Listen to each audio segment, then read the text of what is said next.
All right, guys, welcome to the very first painting episode of Paint with Sean.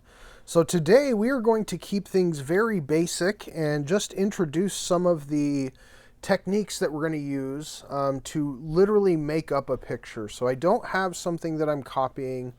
Once in a while I will take a picture that I've actually painted and repaint it so I can show you guys some of those versions. But really the thing that I enjoy more than anything is imagining it and then creating it versus trying to have the exact colors of a picture and the same exact scale and placement and all those sorts of things.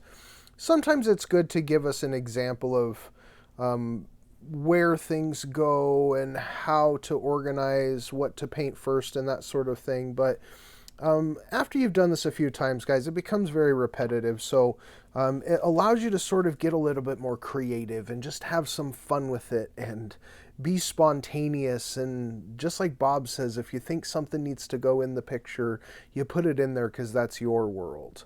So that's what I really want to help you guys with, is just to understand some of the basic techniques of creating a painting so that you can start to play with this on your own. You don't really have to follow what I'm doing or even what Bob does.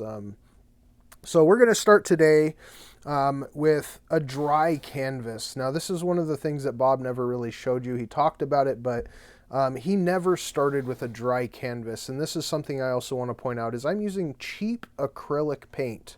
This is probably a third to a quarter of the cost of oil paints, which is what Bob Ross uses. So I'm using very, very cheap stuff because, again, I'm not trying to do anything fancy or sell these. I have had people offer to buy them, which is kind of crazy for me, but we're really doing this for the sake of the painting itself. And just like Bob talked about, and I'm going to reference him over and over because he's been the one I've learned from. He's been the inspiration. I've never taken any actual training courses. I've just watched Bob do this a bunch of times and then practiced myself.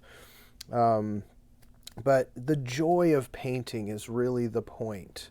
And I love that he instilled in me the ability to feel like I could paint. Even before I felt like I was very good at it, he made it seem so simplistic that I could recreate and redo what he was doing in the terms of techniques. If you watch any of Bob Ross's stuff, he has a sky that he paints, and then he has clouds that he paints, and then there's usually a big mountain, and then there's some far off bushes, and then there's some, trees and some closer bushes, and then there's some water at the bottom, and there's a rock here and there, and it's kind of the same stuff, but it's arranged a little bit differently. The strokes are a little bit different, but the techniques are about the same to recreate them, with putting in a dark source so that you can see the light and the highlights of things, and starting in the background first and working your way forward, which is basically the back is at the top and it's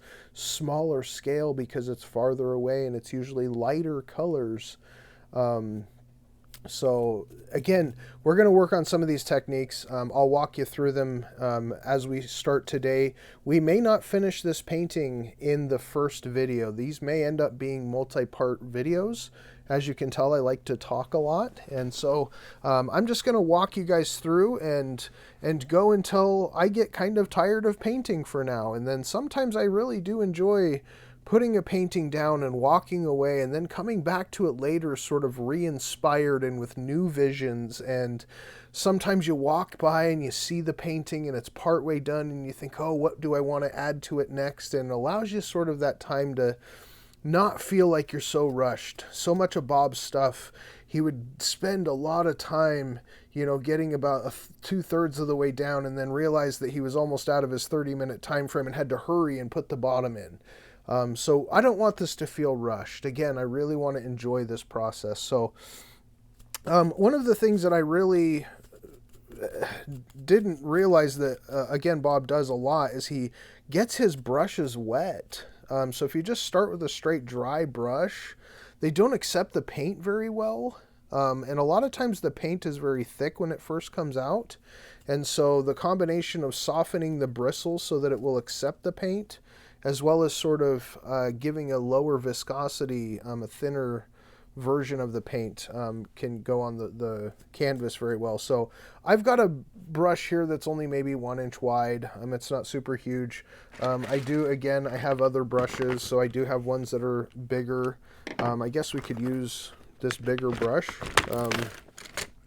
So really, guys, I don't have a script for this. I don't have a plan. We're just going to be winging it as we go. So I'm going to walk you through and talk you through how I do stuff and what my process is like. But the very first thing that we want to do is we want to take this from a dry canvas that really doesn't, number one, accept the paint very well. If you don't have a lot of paint, the dry canvas, the texture will actually show through the paint. It doesn't distribute evenly. But number two, it makes it really tough to blend a color. So if you just put paint on this dry canvas, it just absorbs it almost instantly and it stops. And so it doesn't really stay wet for very long. And so you're not able to blend things, which usually comes when you do mixing of the colors as they're still wet. So trying to go from a dry, dark one to a lighter color and have that blend is very, very difficult if either side has been dry. So you want to do those kind of things when they're wet. So we want to start out with a fluid on the canvas. We want to just use basic white because the canvas is already white. Again, some of Bob's stuff is black canvas treatments. So he used a product called Gesso, which again I think was specifically for oil painting. But we're just going to use some cheap white acrylic paint. Obviously this is brand new, so I'm just going to see if I can get this thing open. I wasn't planning on having to have tools to open the paints. So again, I'm just showing you guys right from day one what it is that I'm doing here. So again, paint gets kind of all over, so I really recommend to have some paper towels handy. I just use a couple. You don't usually need a ton of them, but I've also got some water next to me just in case as well. Oh, it's got some white on it. So I just found this simple little fun cup, little pineapple bottom. Okay, so we're going to put some white in here, and this does take quite a bit. So this is the reason why I buy these bigger bottles, so you can kind of see with scale, like it's a fairly good sized bottle compared to my hand. You go through a lot of paint, and that's one of the things that Bob really emphasizes over and over is that you're going to need more paint than what you think. It doesn't go as far as you would like it to. So again, I've just got this cheap little paint tray. You can hold it all fancy if you really want to do that and stand up and all that kind of stuff. I just set it down here on the table, but I'm going to put a good amount, and again, just poured out a bunch of liquid, so make sure you shake these up. But this is the reason why I'm recording, guys, to show you the real process, not everything already set up and ready to go and pre-designed and professional. This is very amateur. This is very basic. So I'm just putting some in there, and we'll just use the bigger brush to kind of save some time because we're just putting a base layer coat on here, and I'm just kind of mixing in some of that more liquid type stuff. And I forgot to actually put water on this. So again, you guys, I'm not a professional. This is just for fun, but we'll get a good amount of paint on here, and then we're just going to go laterally, okay? So we want to try and get every part of this canvas wet. So don't be shy on this. We really want to use a lot of paint because this will help the paints blend as we put them on there.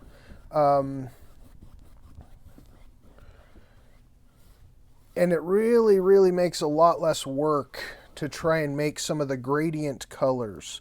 So I'm going to be doing specifically landscape paintings here with you guys. I'm not going to really get too crazy with varieties of paintings. This is going to be a lot of repetition of the same over and over kind of techniques with, like I said, skies and mountains and trees and paths and rocks and bushes and water is really kind of the base pieces of this. But as you guys go outside and you go into nature, look at nature.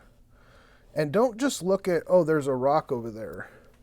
look at the actual coloration of the rock, because this is what took me a long time to realize what allowed Bob's paintings to look amazing in such a short period of time. Is it's literally just the variety of color between light and dark. It's the contrast that exists that highlights some areas and lowlights other areas, and it gives that perception of depth.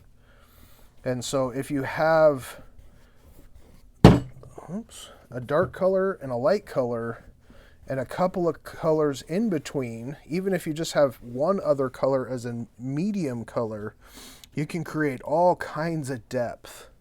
And that's what this is really about, is creating these scenes that you feel like you could walk through, really. And so I've already gone through all the white here. I'm almost finished. And you guys may not be able to even see this on the canvas.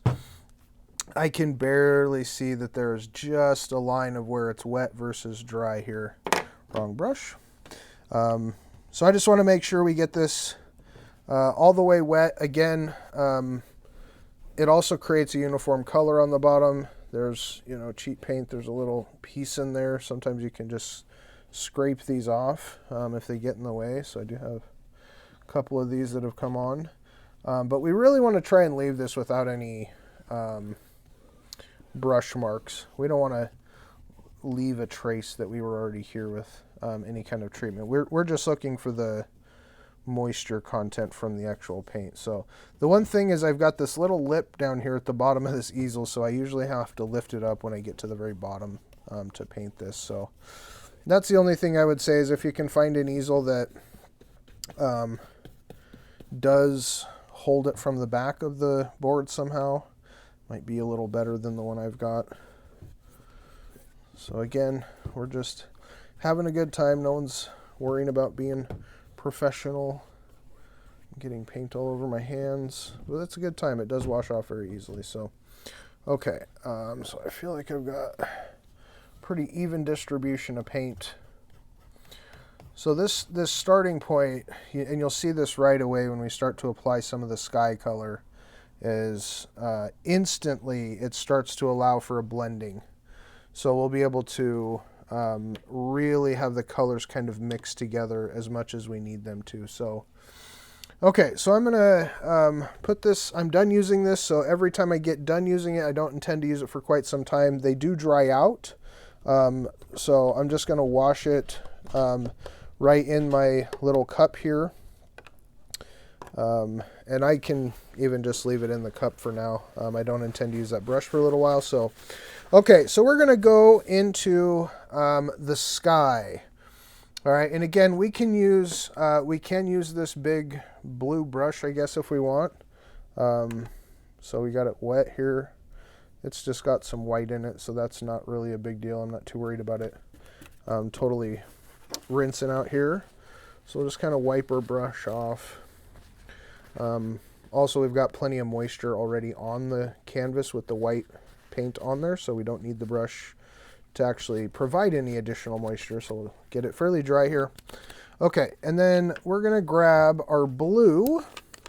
So again, I'm not going to get crazy with the colors. I have done this with other paintings where I've made the skies every color imaginable, green and pink and orange and whatever you think. So I'm going to use just some basic blue and show you how you can make a marbled sky. So there are some times when there are no clouds, there's no weather, that the sky is a flat blue color. It's very boring to look at. But it's not quite flat. It has a slight gradient compared to where the sun is. So the closer you get to the light source, the lighter that color is going to be. The farther away, it's going to be darker. So it may not be perceivable in just the small area that you're looking at, but only once in a great while do we even have just a boring flat gradient. It's usually mixed and shadowed and some clouds and things. So we're going to make it fun. We don't want to have a boring sky. So we're just going to put some paint down here. I don't know how much we need. We can always add more if you put down more than you're going to use, which happens sometimes. The stuff is super cheap. Like I said, you get this giant bottle for like $3. So I may have spent 15 bucks on the paint. So anyway, we'll take the big one here with the blue, and I'm going to get some of it and put it over here. And then I'm going to take the other corner of the brush and get some white. And so I'm just going to mix a lighter blue color because I don't want this to be a solid dark blue sky here. So I'm just going to mix sort of a lighter blue color.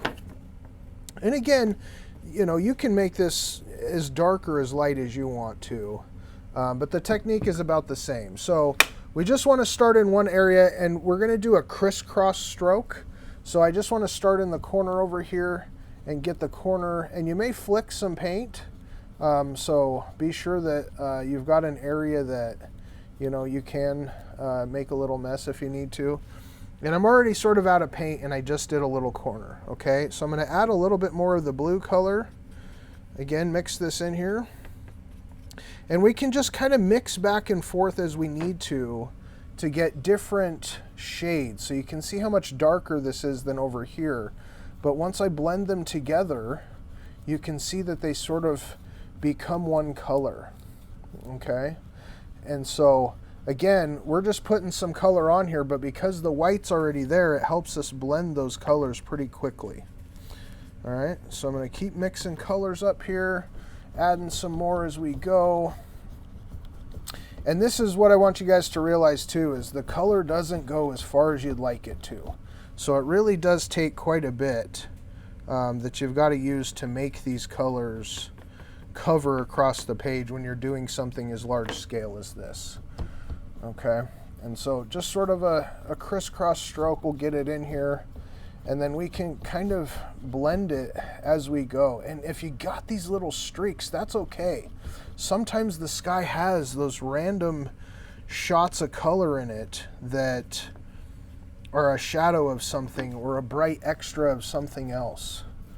Okay, so it doesn't have to be flat, boring color. We just want to get it covered with some color here. And again, if you get a little, I've got a paint hair. It's a little hair of the brush. Got two of them on here, and then we'll just go back over it. Okay, so we're getting some, and again, this is part of the cheap brushes. The hairs are falling out all over. Okay, so we're just going to get some sky on here. I'm going to keep adding some more of this dark blue. We'll make this a little bit noticeably darker over here. And skies again are just, they're dynamic. So really trying to come in with, you know, one color in one place, very boring to look at, and it's very rarely how it actually happens. So this is part of what I challenge you to, is that as you go outside more often, hopefully you go outside frequently, but to actually look at nature. And this is something I've really enjoyed as I've gotten older. I'm in my 40s now, and looking at what the actual colors of the world are around me has been fantastic. So you start to notice the lights and the darks and the varieties that are really right in front of you, but a lot of times you don't see them. It's like stop to smell the roses kind of thing. The roses are always there, but we're not always that good at stopping to smell them. All right. We got a little bit more hair going on here.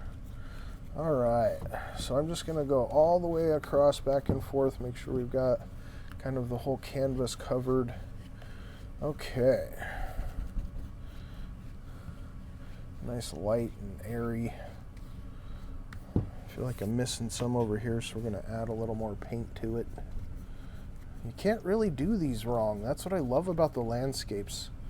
These are things that you get to decide how you want them to look, and sometimes they're a little fantastical and they don't actually match the real world. But you can see now we've got a marbling of color. There's a lot of variety going on. There's some possible clouds in the background, and we don't really know yet. So I'm only doing partway down the page as well. I'm not going to paint the entire thing blue because the sky part is only up here. And we're going to overlap. Okay, this is what creates the depth, is the layers of overlapping. So we're going to have our sky in the background. And while this is wet, again, we want to get some blending action going on. So I'm just going to use this same giant brush and get the corner of it with some white. Okay, so I'm just going to come into some pure white on the corner here. And we're just going to start making some clouds. So these are not going to be anything special. Okay, this is just a little bit of a curly Q situation. I'm just going to sort of spread some white color around. Okay, and we're going to get a little shape in here. And clouds are never really uniform, so you don't want them to be just round pillows. Okay, and another thing is that they are typically sort of flat on the bottom. They have kind of a rounded top to them, and then the bottoms are usually flat. So I'm not sure why that is. I'm not a weather person, but that's what I've noticed, mostly by watching Bob. Okay, so I'm just going to do some little circles here and just kind of let them come out as they move around the brush. And I'm just going to get a little shape out here. And this is what I found, is a lot of times it takes 2 or 3 layers to really make them look the way that you want. So I have sometimes a base that goes on, and then I put a little bit more on later. So that allows sort of some of the depth to come out. And again, if you want to just make some lines in it, you totally can. The world happens at a really random space. Okay, so we can just sort of blend this in. All right, so we've got a little bit of cloud situation going on here, and we're going to let this kind of dry a little bit. I've watched Bob, and I couldn't quite get it to do it the way that he would always do it, which is to put it on and have a multitude of, the really light and the really dark, and it's really hard to do that with acrylic paint. That's what I realized, is he's using oil, which doesn't actually have the same factors. So the white to show up needs to be over something dark, but it also needs to have some sort of a dryness to it. Okay, so as this starts to dry, and you can see now I'm just sort of pushing some on, this kind of coloration where it goes from a lighter to a darker, a lot of times is really tough to do while it's all wet. So we can work on some of the other pieces, and you can, again, just use more paint, and a thin paint will stick to a thick paint. So if I make this a little bit thinner, sometimes you can get it to stick, but I found that it's the easiest really just to sort of let this stuff dry as a layer. Now we want to have this dark area that really makes the light areas pop. So we've got some blue behind it, but even though it's not super dark yet, once we put a couple more white highlights on it, so I can come back in here and just show you real quick, even as this is wet, that when we put just a little bit of white on this, we can instantly start to have this pop. And we don't need it all over the place. We just want a little bit here and there. And this brush really isn't the best. I think I'm going to switch brushes. So I'm going to move to a little bit smaller brush where I can kind of control some of the strokes a little better. So let's use this little one. We'll actually get it wet this time. And just with what's on here, I'm going to just move this around a little.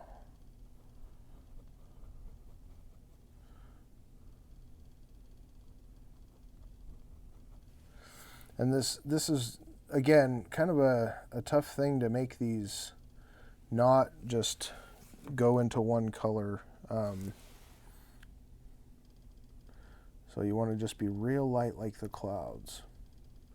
And we can sort of make them swirl as we want.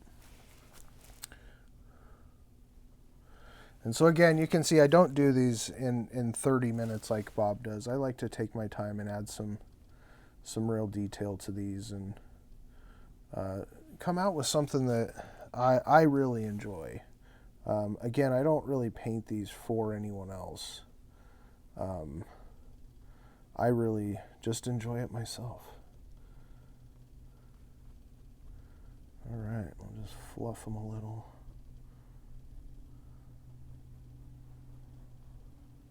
So you can start to see the colors in the variety of colors that are in there start to show up with the lights and the darks.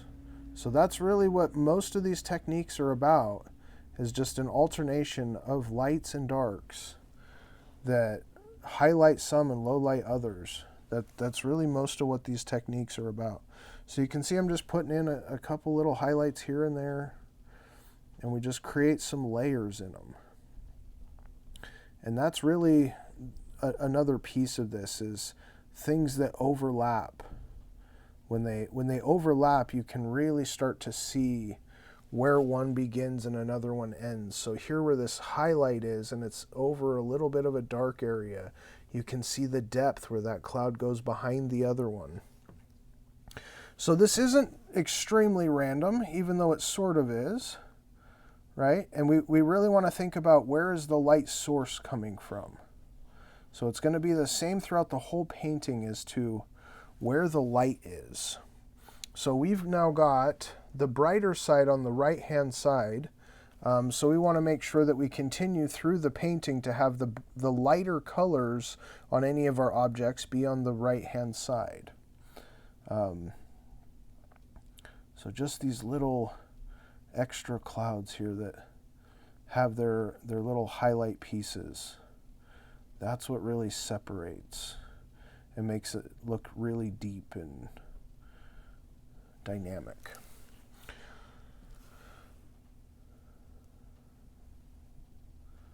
So as you guys are going through this, definitely leave me some comments. You know, this is very much intended to be an interactive channel where I want to see what people are doing with this information that I'm giving you.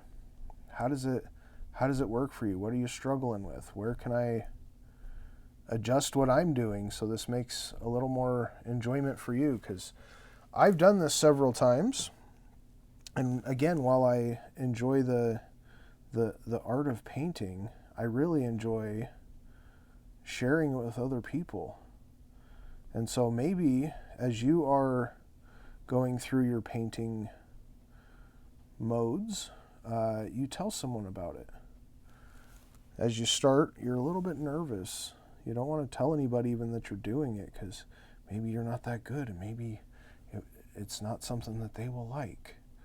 Well, if you do it for yourself, then you don't have to worry about if anyone else likes it. You always win. But as you start to do these things, and you sort of get an experience of yourself, where you say, wow, I've actually made some things that look kind of good. You might show it to somebody. And when they also agree, hey, this is pretty good, that's when you start to say, wow, maybe I can do this a little bit more. And you want to try a little bit more. And so again, I'm just throwing some things out here for you guys. Whatever you want to do with this is up to you.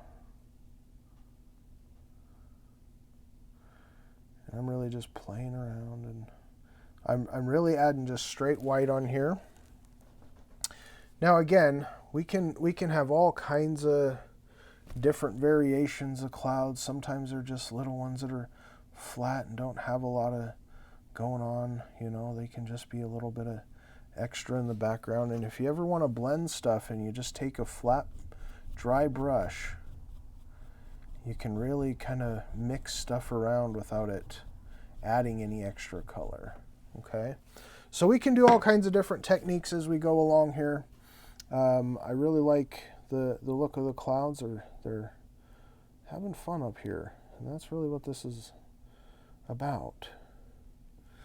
Okay, so we've got a few clouds up there. Let's leave those as we go, and we can always come back. That's again something I really enjoy, is putting something on there and then coming back and saying, oh, I want to touch this up a little bit, or I want to add a little piece here or there, or whatever it may be. So different varieties of lights and darks really brings out those edges of things. So, okay, so let's go ahead and wash this brush. So now we've gone through 2 techniques, and this is just one way to do it. There's a lot of different ways that we're going to go through as we go through all the painting videos of the future, and I don't know if there's really an end to this, but as we go through this, we're going to continue to test different things. So I'm just going to fluff this a little bit with this dry brush and just give it a little bit of blend so it's not quite as stark lined. And this is just really, really light, sort of mixes some of this without taking out too much of the detail we worked on. The clouds are kind of fluffy and they're not usually too brisk. So we don't want to leave too many hard lines here, just enough to create these little movement pieces. That's what I really enjoy. Getting to see movement, and I really like how Bob always told a story with every picture he painted. So it was always sort of a, oh, we're picking up some paint, we're adding some more. I like it. I like it. So again, these little happy accidents, you know, no matter what you're doing in a painting, the only version that people know is the version that you show them. So no matter what you thought it was going to look like in your head when you got started, it doesn't have to come out like that to be right. Okay? If you had the opportunity to enjoy yourself while you were painting, then you win. Okay? So again, I don't want to touch it too much. I'm starting to take it off. So again, we can go back. We can put some more on there later on. So we're going to move to a mountain. So mountains very much are a contrast of dark and light. And this is the one that I feel is the easiest to show this dark light difference, because mountains have ridges which come to very sharp points. So it's a very stark contrast of a light area that comes up to a dark area. And so I'll show you some of these techniques. Again, I've got some extra blue paint down here. It doesn't matter. We're going to continue to paint over this as we develop the background and we move forward with the layers. So I don't have any brown, so you don't have to make mountains brown. I've made them all kinds of different colors. Let's go in and let's use a little bit of green here. And we're always going to do the dark layers first. We're going to really make them dark in the background so that anything you put over the top is actually lighter color. So this really creates that level of depth. So I've got some green and some red. I'm going to throw a little black into it. Oh, this black has a top on it, I guess. Some of them did and some of them didn't. That was weird. Okay. So black is great just for a darkener. So you can create all kinds of shades of a color by adding black. So let's use our semi-big brush. It's got some white on it, but that won't really matter. And we're just going to mix this around in this little bowl here. And so you can start to see it's going to create sort of a brownish color. I didn't buy any brown. And again, I don't necessarily think that mountains have to be brown all the time. But we just want to start with a fairly dark color here. Alright. So acrylic paint is pretty thin on its own. So again, it doesn't go as far as we want it to. So it is sort of thin. But again, I've just got sort of a dark green color here. And so we're going to go over the top. Now, it's always like, oh, we spent all this time making these clouds and whatever. I don't want them to be blocked. That's what creates the depth, is when you paint over the top of stuff you've already painted. So Bob calls this a bravery test, where we got to say, okay, we've got to make some big decisions. Where are my mountains going to live? All right, and you can sort of cheat this. You can see there's sort of a triangular shape in here that we could kind of get away with not covering up too much. So if you want to take the easy road, we can start up here and we can just sort of start to make our mountain. Okay, and this is mostly just for shape. Okay, we don't have to worry too much about, is it perfect, does it look like a mountain, because we're going to adjust it. Okay, and so I'm going to get some more paint on here. We want this to be nice and dark underneath. Okay, and again, mountains are not even, right? We're gonna see some bumps and some variety in them. All right, and then we just want to start pulling this down.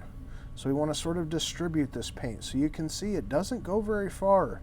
I had to really flip my brush over to get it to get some more paint on there. Okay, so it's very important that we get this on and distributed while the paint is still wet. So again, if you're picking up some of that paint underneath and it's getting too light, you can come back and grab some more paint and just make sure you got your dark color showing through. We don't want this to be too light underneath. Okay. We're just going to distribute this paint out here and get these mountains sort of blocked in. And we don't really have to worry about what they look like too much just yet. Okay, get some more paint here. So again, it takes a lot more paint than you think to really get these things covered. And we're going to come back over this with some highlight and low light colors, give it some real depth in here. So we just want to get some dark color in here. Really make sure this is nice and dark in here. Okay, so I'm getting some dark on here. We are going to let this dry. Okay, because as you can see, I'm picking up the colors that are underneath and they start to blend together. All right, and we don't want that. We want to really create our own true colors that we want to decide. Okay, so you can see though, even with just the colors that are pulling out, these little areas that are light versus the dark. This area over here is very dark. I applied the paint very thickly. I think thickly is a word. But you can see now that we have a very distinct layer where the clouds and the sky is behind it. So even though some of this got covered up, we still left a good variety of what you can see that was, sort of going on in the background. And even if we left these mountains as is, just the variety of color, dark and light and that sort of stuff, you can see different depth pieces in it. Okay, so we've got this fairly well distributed. So I'm going to wash my brush. And again, this water will get very dirty, so if you ever need to stop and dump the water out and get you some new water here, this isn't a rush game. We'll be here when you get back. So you can see even some of the blue is sticking out from underneath.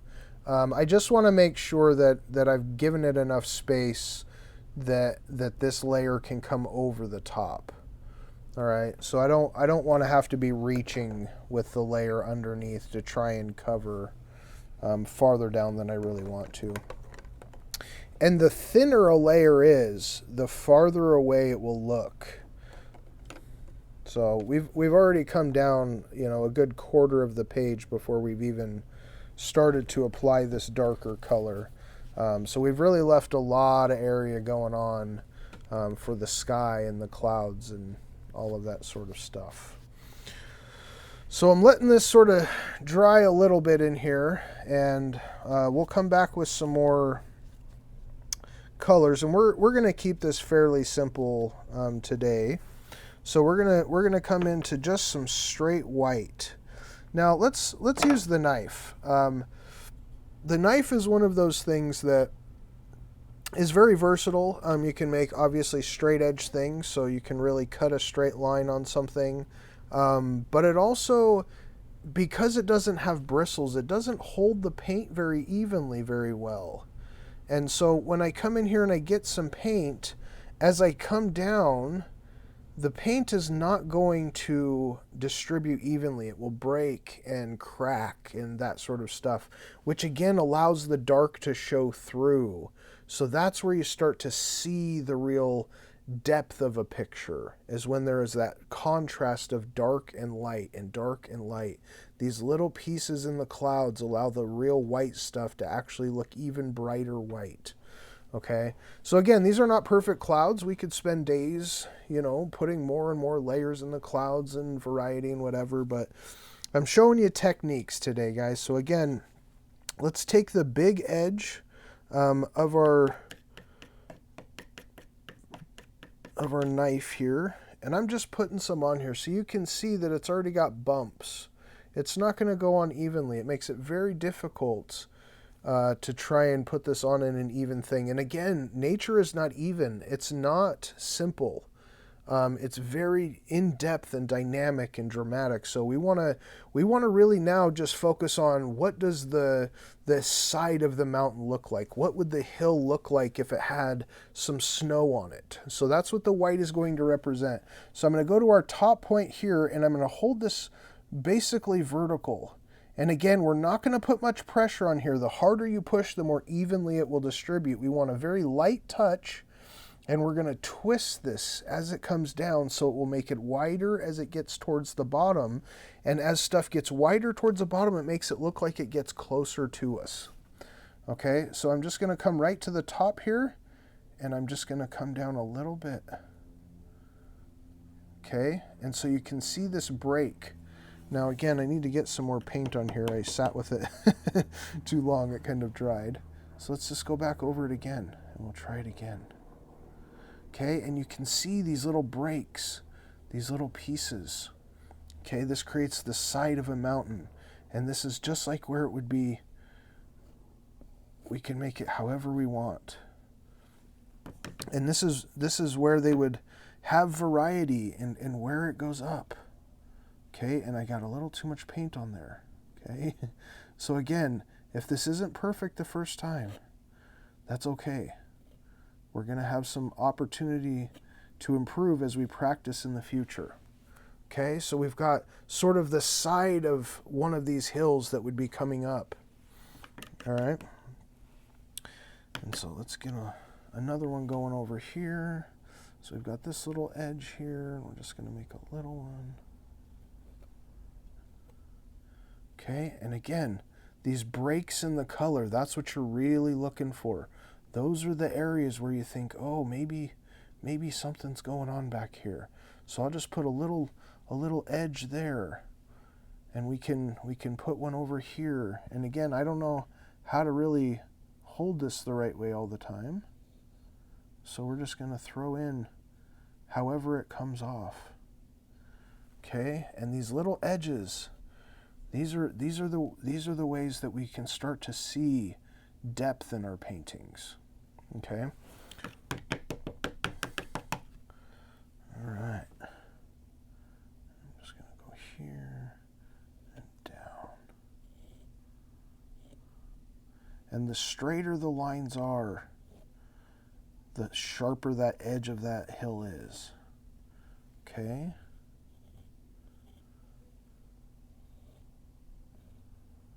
And the lighter the color is, the less snow it's going to look like.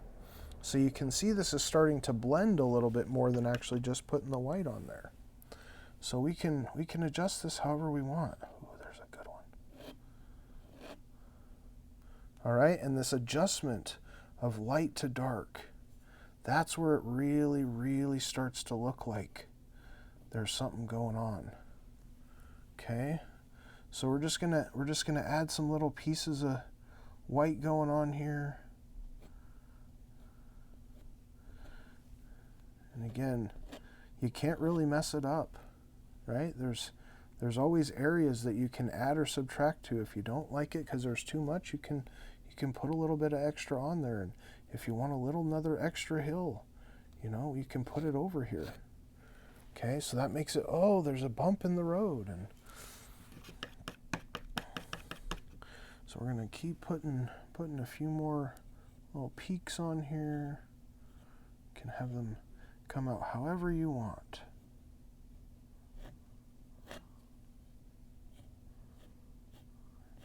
And the less uniform they are, the better.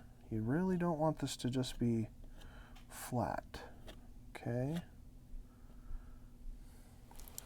So you can start to see the areas that I've pushed too hard and the blue is coming through. And that's okay.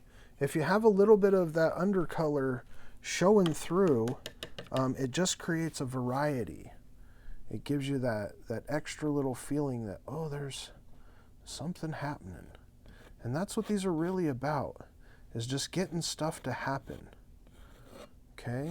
Getting a world going on, and you have your own little story of things. And that's what I've really always liked with this, is you just kind of disconnect from what the real world is usually about, right? You get to do your own thing and make it up as you go. You can't really be wrong. Okay, I'm just going to put a little bit back here.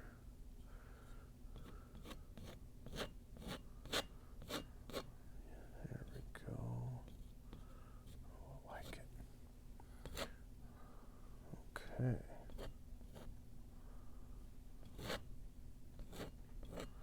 And these angles, guys, that's the big thing.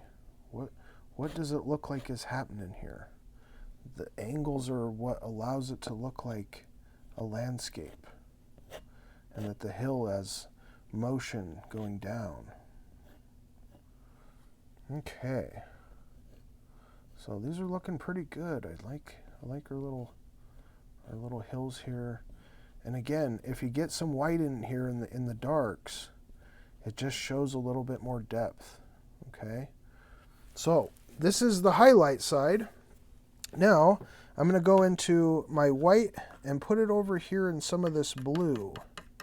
So I'm going to mix up a little bit of this blue so it has some of the dark to it, but not as dark as the background. Okay? So I'm going to pull that off here, mix a little bit here. And these are the exact same size as the knife, so I think it was designed that way. And if your color is not exactly even, that's okay. Again, it creates more depth in it when there are other colors in there, so when it's not flat. So I'm just going to put a little bit of blue on some of these opposite sides. And again, it doesn't have to be even, but that brush stroke is what gives it that effect that the hill is there. Okay, and so I'm just going to put a little bit of blue in here.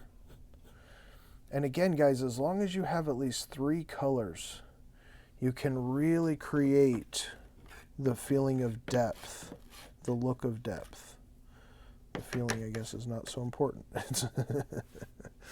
All right, so you can hold this knife however you want. I'm going to just throw in some, oh yeah, looks good, I like it. So this is a little more sharp angle. So I was just using the very tip of it. And again, you might have to reapply paint several times as you go through this, okay? So don't ever feel like you're doing it wrong. Ooh, that one's got a lot. So I'm going to use some of that and scrape it in. All right. And this one we want to come down this way.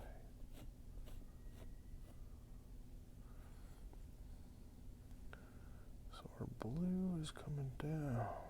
Look at us go. There we go. So you can see this dark to light is really what makes it look a lot more dynamic. All right.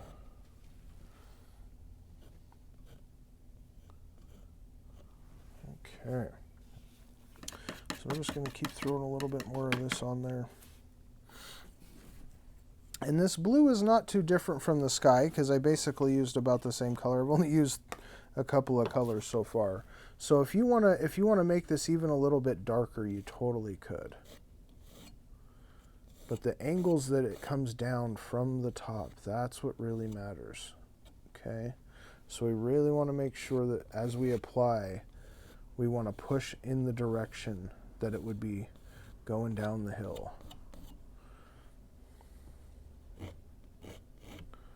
We can throw some scratches in there and make it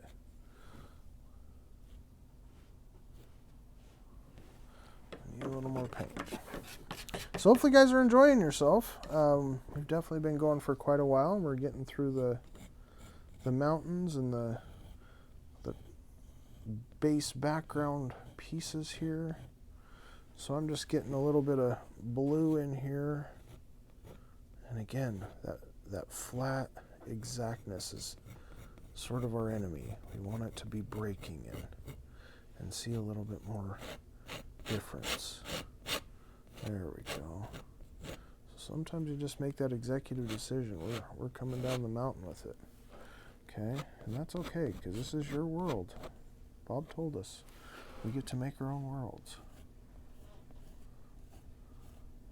And again, if you don't make it too dark, or too light, excuse me, it can really create that level of depth.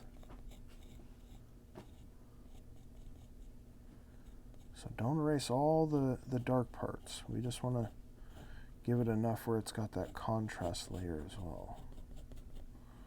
Okay. We're doing good.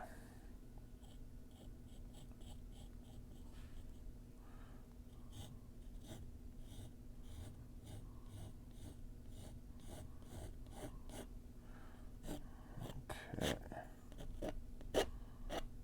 All right. So we've got some dark and some light on here. I'm going to touch my white and throw it over here just to give it a little excitement in the world. Okay. So again, guys, nobody's looking to go pro in painting, but we've got a good contrast of dark and light mountains. Again, the darker you make this contrast, the more dramatic it will look. Okay? And so the more lines you have in it, the more back and forth. So even just these little streaks of white that I'm throwing in there, those are the pieces that really make it look realistic. Okay? So now we've got the bottom down here, and Bob always did this fancy technique of, fluffing it up. He would hypnotize it is what he would call it. So he would just start with a good dry brush and go like this. Now, I know this works with oils, but you can see this is doing literally nothing. Acrylic paint dries very quickly. Okay, unless you've got it on super thick, acrylic paint doesn't stay wet very long. So even down here where I put that white on, completely dry. So I didn't know how far down I was going to get or how far down I needed to go. I just put the white on there to get started. Okay, so as you go, if you need to apply more, it's totally fine.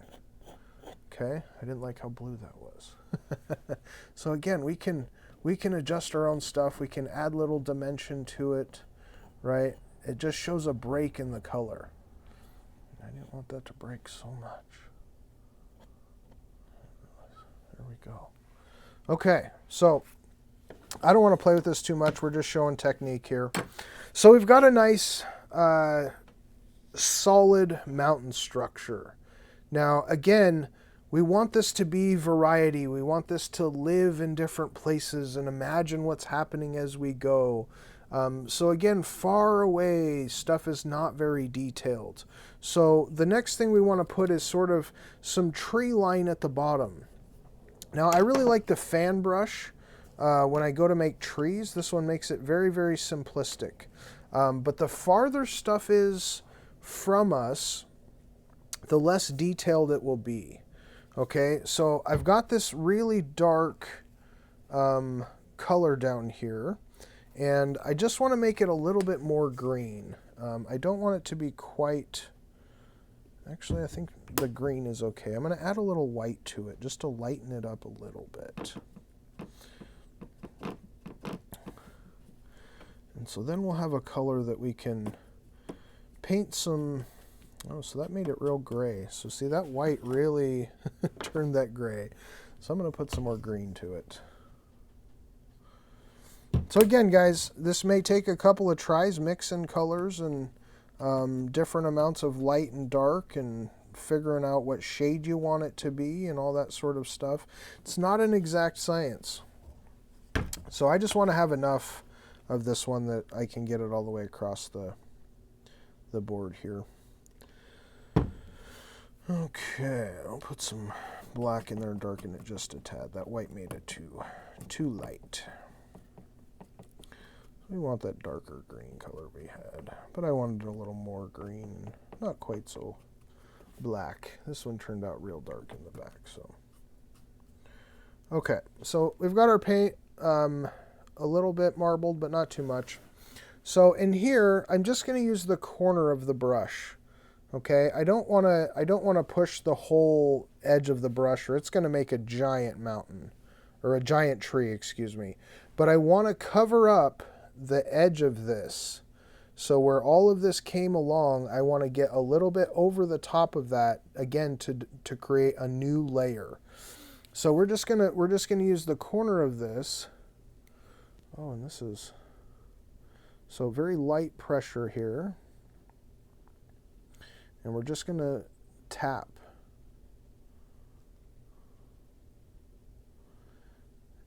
And so again, I'm just making a little bit of trees in here. We're just going to keep pushing a little bit on him, making some of them a little bit taller and others not quite so tall. And I just want to come across this little area here. And again, if it's not completely covered, that's okay. We're going to have another layer that overlaps this one. And we don't want this to be exactly perfect, so some of them are going to come higher than others. You may need to get more paint from time to time. All right, we've got a bunch of little trees going on over here.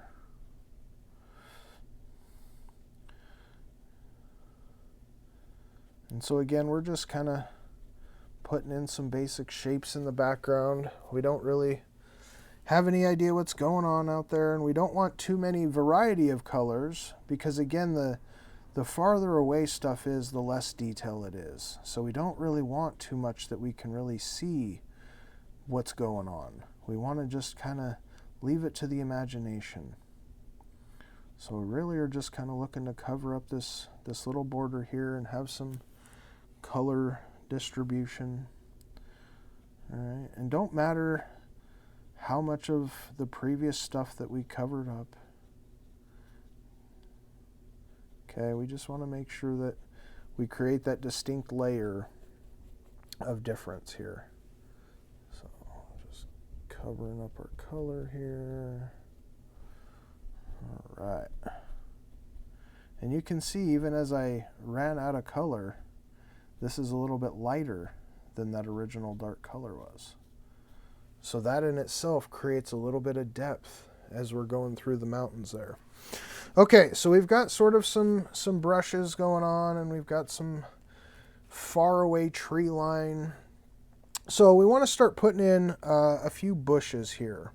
So I'm going to take this same green color, and I'm going to lighten it up a little bit, darken it up a little bit to create some bush shapes. Okay, now we're going to start to bring things forward just a little bit. And again, I'm not quite sure how we want to treat this whole thing. So I'm just sort of making this up as I go with you guys.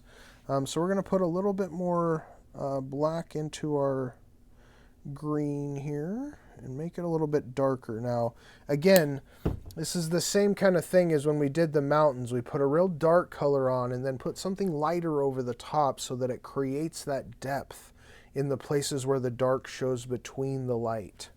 Okay? So it's very important that you have the dark layer first. You need the dark to see light. That's what Bob always told us. He was such a good guy. Sad he's not with us anymore. Alright, so I have about that same basic dark green color that I had before. And I'm going to use the fan brush again. Now, I'm just going to create some circles here. Okay? So we're going to just make some individual bushes. And again, we want to make sure that these come over the top of the layer that we were just working on. Okay? And so this little twisting effect, we're creating just the shape of an individual bush. All right? So we've got one bush here. So we're going to create a couple of different bushes, and yes, they're going to overlap, and you may see some of this sort of cover itself up, but that's okay. We just want to make sure that we have a distinction of where these individual bushes may live. Okay, it's very important that we can see in our head what does the structure of these bushes look like.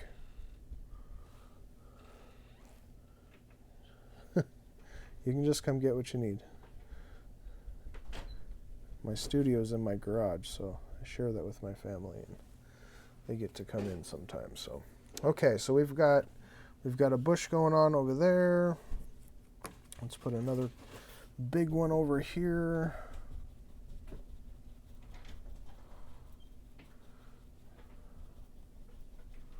So don't worry about covering up what you've already done. We're going to do that quite often. Okay. I've got a nice big bush going on over here. Okay. So in the middle, I think we may put a little bit of water here. So we want to kind of cover this bottom edge. So I think I may put a little bit of land sort of coloration back there. So again, I need some brown. I'm going to cheat. I've got a little bit of pre-mixed brown already over here. And so I'm going to throw some of that in there. And I really should have done this before I did my bushes in the front. I should have made this layer in the back and brought it forward together. But this is part of learning. So I've got a little brown in here. And I'm going to mix it with just a bit of white. I just want to lighten this color. I don't want it to be too dark. But you also don't want it too light because it is farther away. So sometimes the lighter, the farther away it gets, the actual lighter it gets. So now I'm just gonna go a little bit sideways here and create some land mass. And I'll just come back over and cover this up as we go. Okay, so this is just a little bit of land mass going on here. I'm just going to cover up these little areas out here in the background. So again, these hills can kind of come and go as they please, and they're not always even.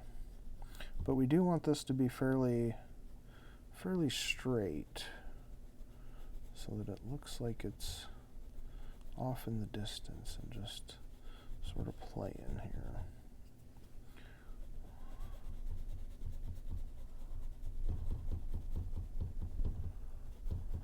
Okay, just mix this up a little bit. Let me get just a tad bit more here. Cover up this nice dark green color that we got going on.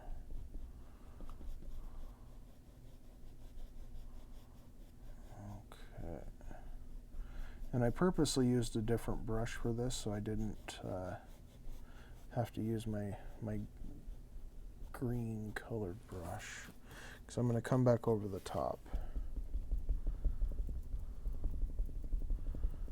Okay, I don't want this to be too exact here. We want this real kind of fluffy.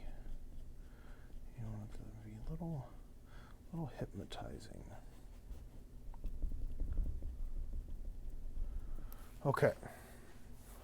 So we've got a little brown there. I'm going to come back over the top with my green.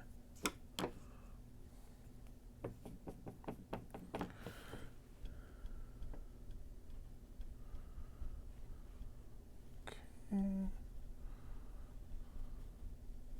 So again, the layers are very important as you put them on.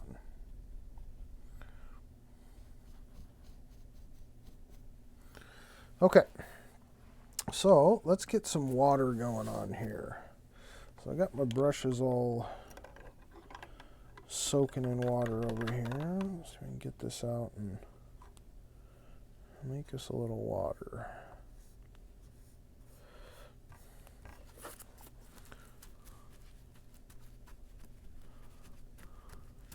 Really, I should have done this water first, but this is the fun of it. We get to make it up as we go. Okay, so we've got our blue here. I'm going to add a little bit more to it.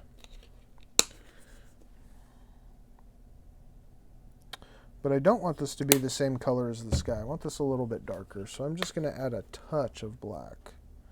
It really only takes about a drop, guys. Black is very strong. So we're going to mix this up here.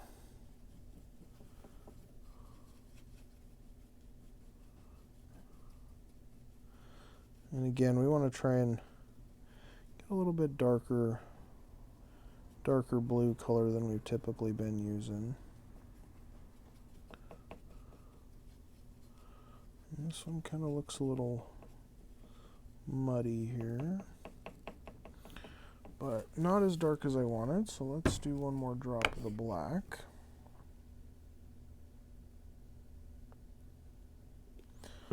Okay. So half of this, guys, is just about mixing colors. Just trying to find the color you're looking for. This is getting pretty dark. Again, I don't know if this is really the color I'm looking for. So I might cheat. Use a little bit of this pre-mixed dark blue. That's more what I'm looking for. So these basic colors, you can mix up and down and do all kinds of things, but sometimes spending a little bit more and just getting some of these pre-mixed colors allows you to cut to the chase a little faster. So there we go. That's more what I'm looking for. There we go. All right.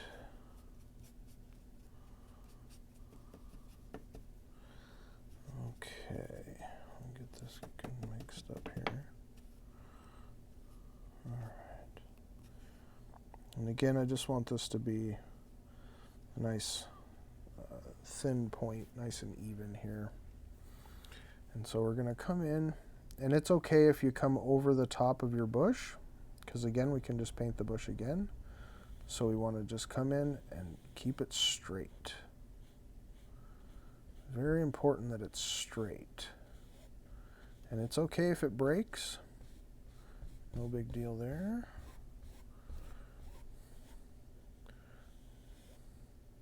Oh, there we go. I like that light color in there. I'm going to pull it from... Oh, that went a little crazy.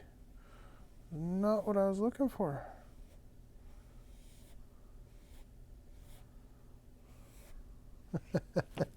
So again, we don't have mistakes, we have happy accidents. So how can I fix that?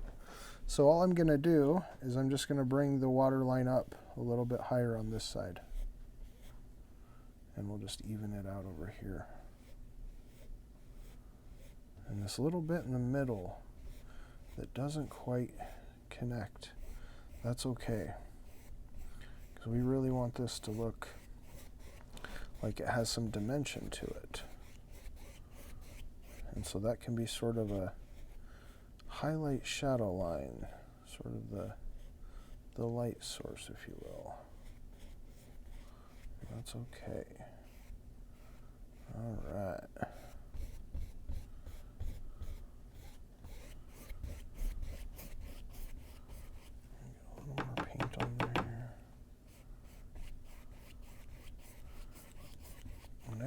paint over as far as I intend for it to show. Okay, so there might not be areas that are fully painted on, and that's all right. So we'll cover those up with other stuff. Okay, so we've got a little bit of dark blue water going on. So we're just going to come back in and we're going to make our edge line. So we're going to come back in and have a little bit of white on the edge of our knife here. And Bob's is always so much thicker because he uses that oil painting. But we're just gonna keep this nice and flat, and we're just gonna scrape in just a little bit. And it doesn't have to be exactly perfect. Okay, and I can turn it over and get a little bit more.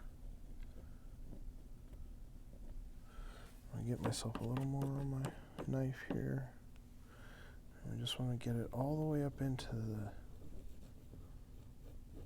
I got a little bit going on there. We got some waves happening.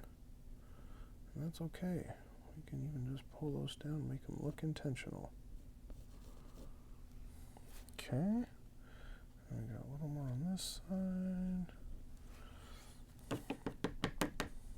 Sometimes things happen, so you just roll with it. We're just going to have a little bit going on here. And again, the more movement we have, the more depth it creates. So I'm going to get a little bit going on over there. Looks like we just got some waves happening. Okay, so I'm just going to keep some white on here. And we've just got some waves we just made. Okay. So we can see now that not every time is it going to go as we thought it would. So this just became a little waterfall in the back. It's breaking out here. It's coming out into the water line.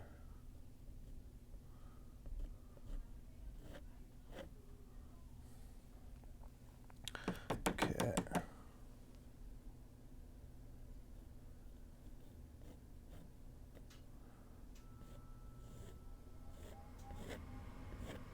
We'll just keep adding little bits here and there as we want.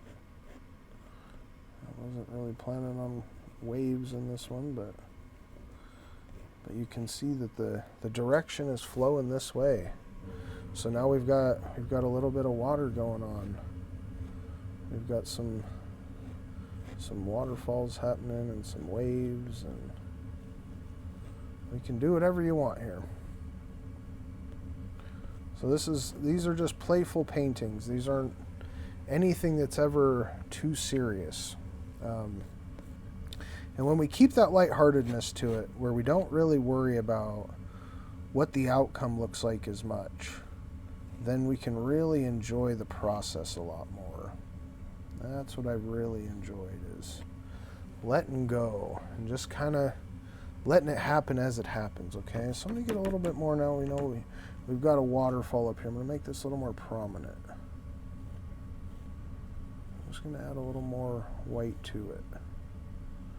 Okay, maybe our waterfall goes a little bit farther over. We can cover some of that.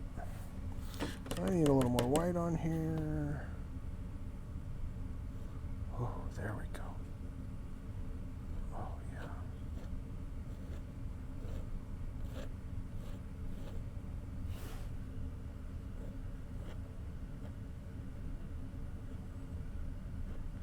And the lighter your touch is, the less paint goes on.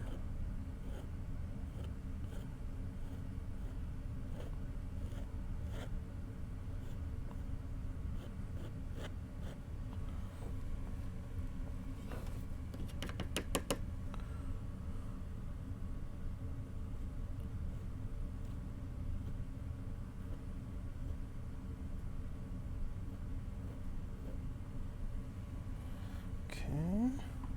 I'm going to come back with a little bit of this blue color because I don't want quite so much of this. We can throw our white back on there.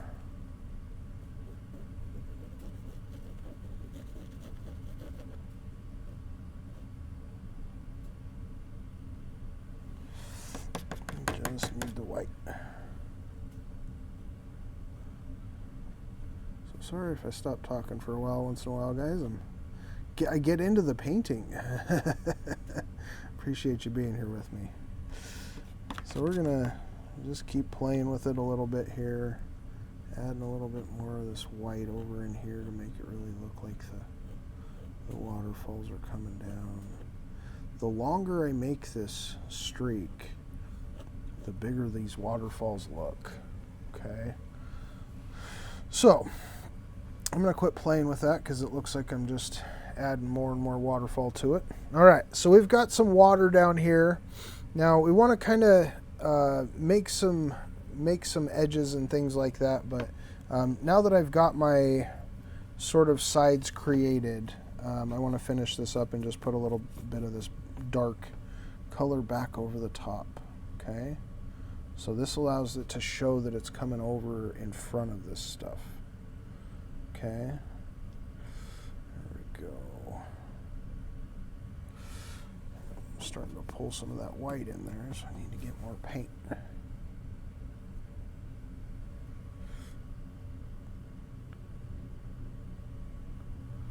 Okay, so you see how that pushes that waterfall back. All right, so we really want to have some of these overlapping effects. They're very, very deep. Okay, so now we're going to create a little bit of land over here.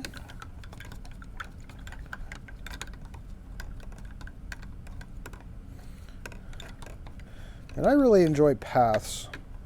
One of the things that I really do, and I like landscaping in my yard and stuff, is I love to create a way to interact. How can we actually get to that place? If there's no way to get there, then it kind of makes it not as a touchable place, I guess. So if you can imagine being there and you can imagine moving around in it, it definitely makes it a lot more exciting. Okay. So we're gonna try and really continue to make this a place where we can show up and things can happen for us. I really just like this white. It's really working. Okay, so we've got some layers going on here. I want to make a pathway that somehow connects into the back. So because I've already kind of covered up this place, we may not be able to do that. And so what we can do is we can put a pathway underneath the bottom here by really just making some dirt and lining it with a little bit of bushes at the bottom here. So we're going to get our pathway going on here. I've actually already got this brown brush going on. So again, if you don't let them hang out too long, they won't dry out super quickly. But if they are going to sit there for more than probably 20 minutes, you might think about getting them into some water there. So we're going to make our path very light in color. I do want to have, I've got some yellow already open, but I'm going to use some of this dark brown and a little bit of white and a drop of yellow in it, just to sort of make it kind of a tannish color. So we're going to mix all this up nice and generous here. And we don't want this to be too dark, but we can always change it up as we go. So we're going to get ourselves a little land going on here. Alright, so we got sort of a tannish color going on. And I'm just going to start blocking this in.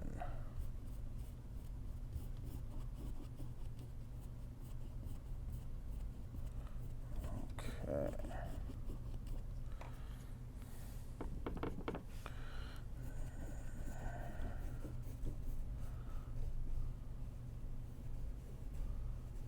And again, this doesn't have to be exactly perfect because we're going to come over the edge of it with some bushes and things to create that depth again. There we go. I'm running out of color already. So this is why it's so important to mix a lot of it once you decide on a color. Because it's very easy to run out. Okay, so let's get a little bit more going on here. So we got some brown and some yellow.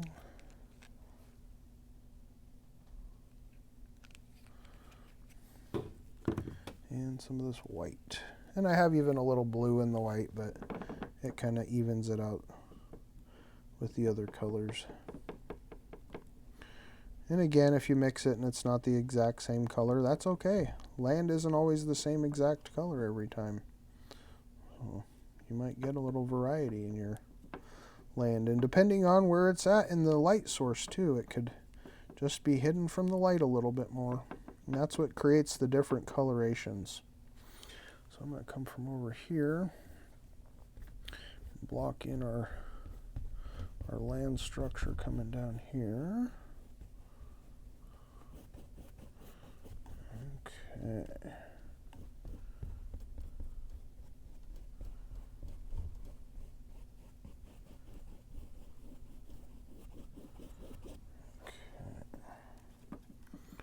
Beautiful.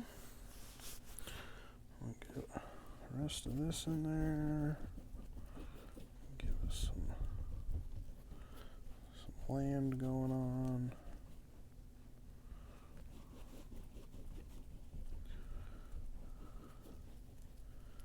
And I told you I probably wasn't going to get through all this in one video. We might. We'll see if we can just finish this one up today.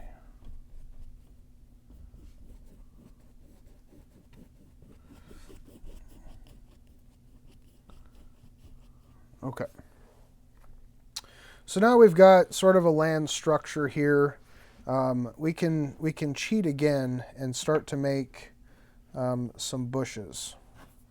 So I don't want to do the exact same dark bushes that we have here, and I'm going to go over and re-highlight those. Okay, so we're going to, I feel like that guy from South Park. Okay. But I'm going to use this sort of already pre-mixed dark color and just make it more green.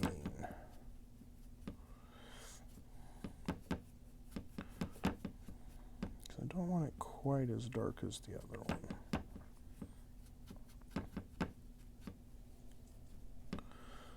All right.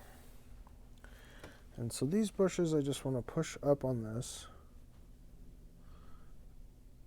Oh, it's really pulling the brown. Okay, so the brown is still pretty wet. So again, you got to work in stages sometimes. I don't want this to mix with the brown, so I'm just going to let it kind of sit for a minute, and we can go back and highlight some of these other bushes.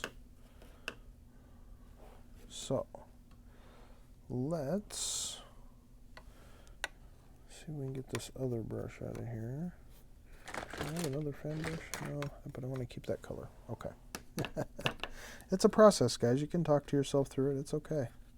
Hopefully you guys are having a good time. We're creating a little bit of a landscape situation going on in here. And again, these are all just techniques. This isn't really anything I would call a fantastical painting, but I really do like the mountains. I really do like the layers. I like the depth that's being created with the waterfall, and you know, there could be something going on back over here, and we've got a little bit of stuff going on here. So while we're waiting for some of this to dry, one of the things that I really enjoy painting is rocks. And so these are the epitome of simplistic in the sense of just dark to light. Okay, so I'm going to try and make these very simple rocks so I don't spend an hour and a half trying to put them together. But I'm going to take some black and a little bit of white and just kind of make a grayish color, but I want the color to be pretty dark.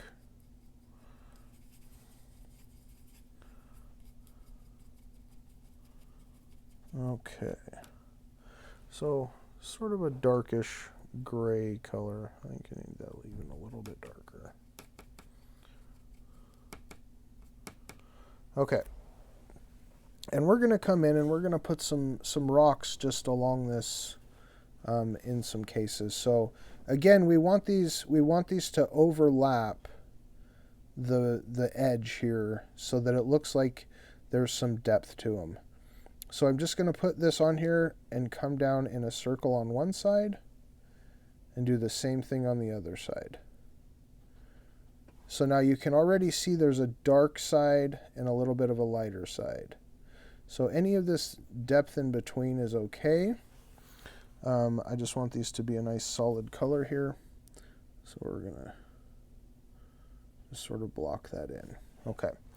So we just want the rock shape when we first start. Okay, and then I'm just going to make a couple of rocks. Typically they aren't one rock at a time. Bob said everybody needs a friend, so I'm going to put this one just in the front of it. So anything in front goes over the top. Okay. And it doesn't matter if they're an exact perfect shape. All right. So we've got this down here. We've got our little shape going on. We want to allow, again, that base color to sort of dry before we try to go over the top and put any highlights on it. So let's put a couple more rocks along here. Let's put a real big one. And these really do just kind of look like little domes. So we're keeping the structure real simplistic on this. These are just round river type rocks. And again, if you want it to be farther away, do that one first. If you want one that's a little bit closer, do that one afterwards. Okay, so if I put a rock that goes over the top, it's going to look like it's closer. So I could make an even bigger one here and go over the top of this rock and just pull down into the rock. Okay. So again, having this overlap where the dark shows the light side, that's what we're really looking for. Okay. So I'm just going to put a couple more in here. We can make some real small ones. It doesn't always have to be giant rocks. And most of them are going to be the same type of rocks.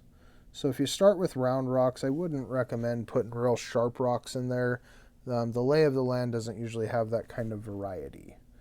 So again, we're just going to put some little rocks in here. They don't have to be near as tall.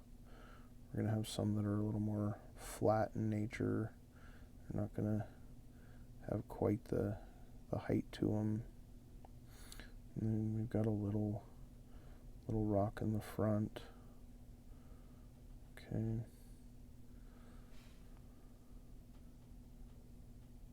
So we're just making little rock shapes here. All right. Let's get a little more paint. Another little one touching it here. Okay. Another little rock coming out in front of this one.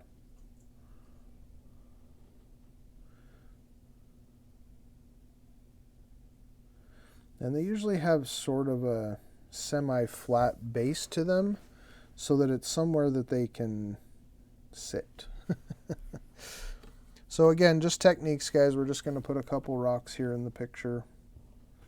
Oop, losing that one.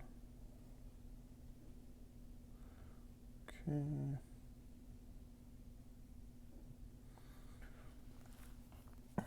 So if you guys are still watching this, I appreciate your time. This is it's a process. It really is. So I really enjoy sharing this with you. So we're going to get another little rock going on here. Another one over here. He's got a friend. Okay, that one's a little more not so round. Okay, and again, guys, this doesn't really matter. These are just rocks. They can be kind of however they lay. And you can use rocks a lot of times to create the depth and the definition of a path. So if I just want a little tiny rock over here, this can look like maybe there's a path that comes along and you can go back in there and whatever it may be. So we'll just put a few more here. Let's put a real big one here.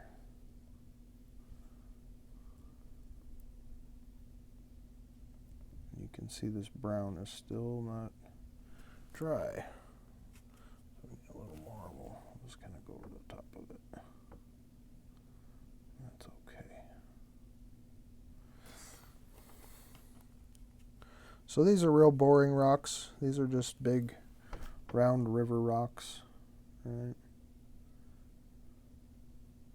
But you don't want them to be purely round. Rocks are not perfect. I'll put one more little one right down here at his foot.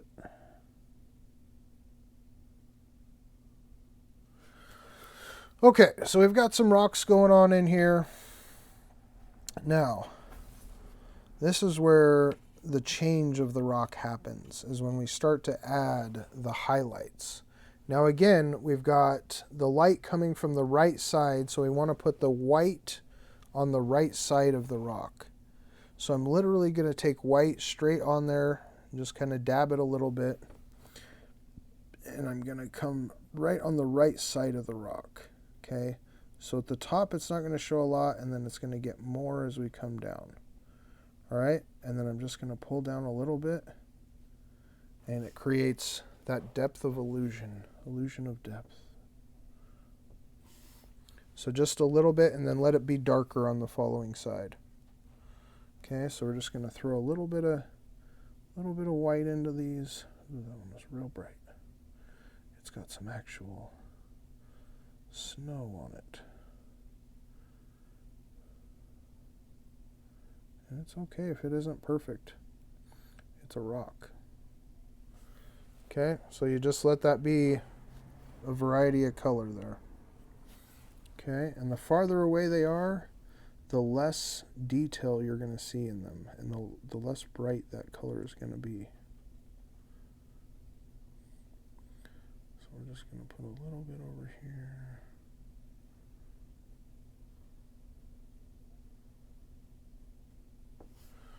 Okay, so this dark that goes up against the light part, that's really the difference maker. So the brighter we have one side against the darker the other, that's what makes your rocks really stand out. Okay. And if it's not perfect, that's okay too. Okay, because again, rocks are not perfect.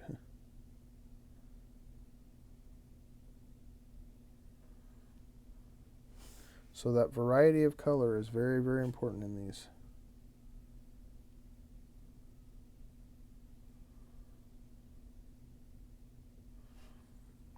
Okay, so we're just going to keep painting some rocks here. Getting these bad boys going.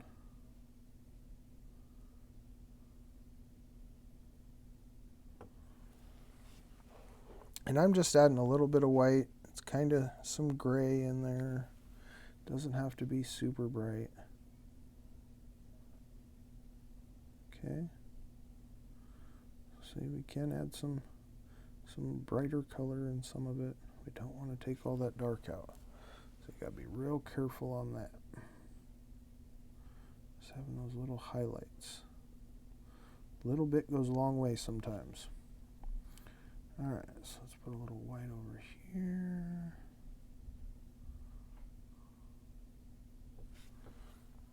Need to reapply. Alright.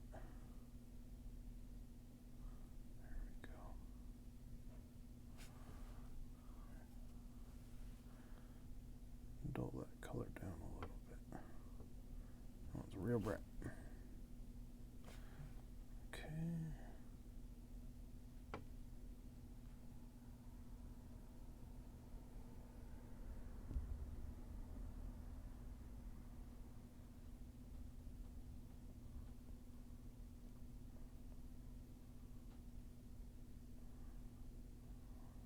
Here.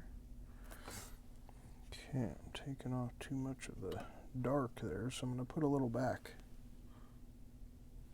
Not like that.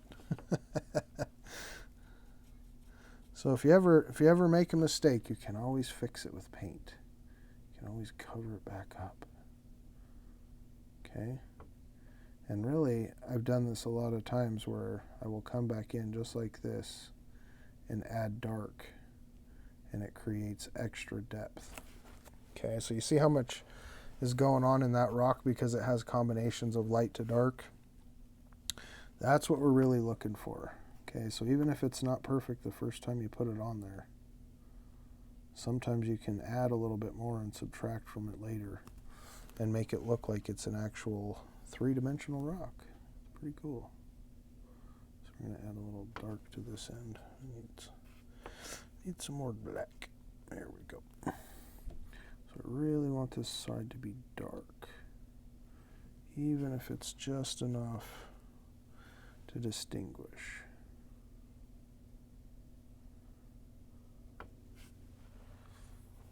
Okay, and I can just add a little bit of light to this one too.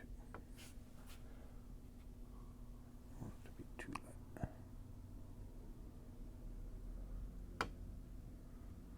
All right, there we go. So you see how the light to dark, guys, rocks are fun. I really enjoy rocks. All right, this one's just a little bit too light for me, so I'm going to dull her down a little bit. Get a little dark to it.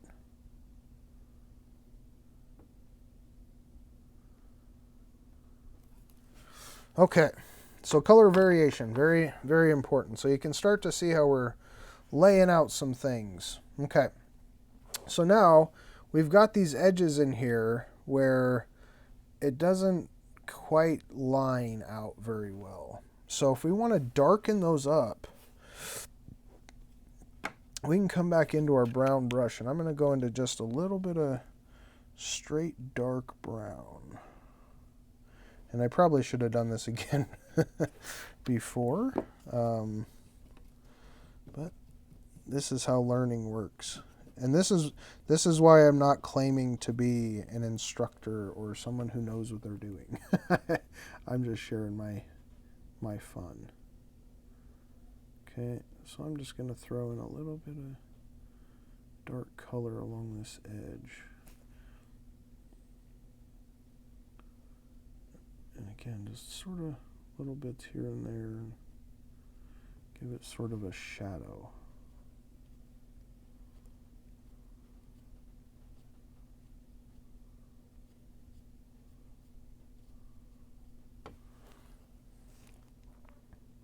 And we can really cover up these edges as much as you want. We can add some bushes all the time and little flowers and things. So that's right. All right.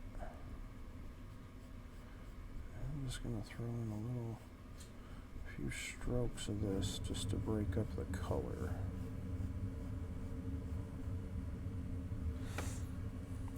And this is a very strong brown color, so again, a little bit goes a long way. I just want to create a little more of a strict contrast between those colorations. And maybe this one is a little path that kind of comes down. So again, you guys can make this up as you go.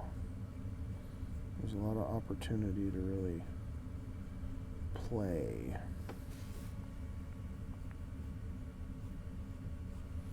I can grab a little bit of this lighter brown color too and sort of come in here and mix and match. And maybe this is an in and out, who knows.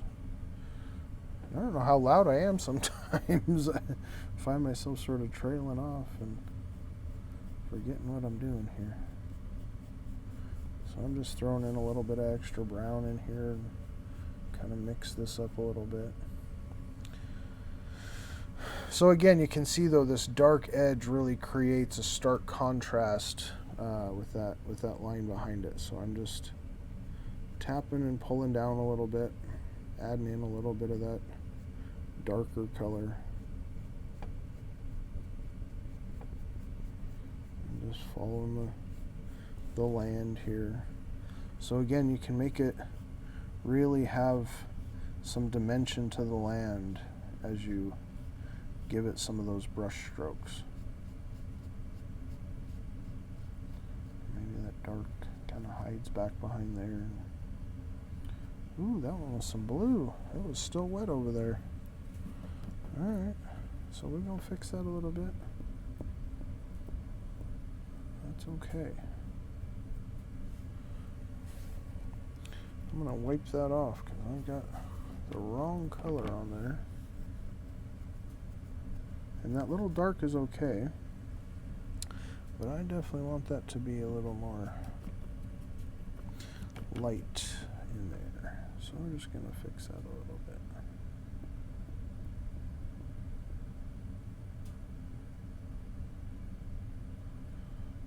I know what you're saying, I just did that and then I took it away. Well, that's how it goes. Sometimes you just got to work with what you got.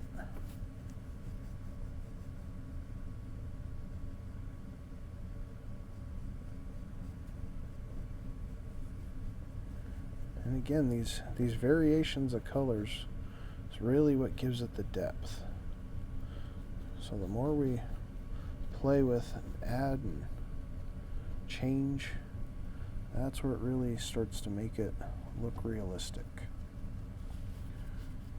Okay, so let me get over in here. Finish up this little bank.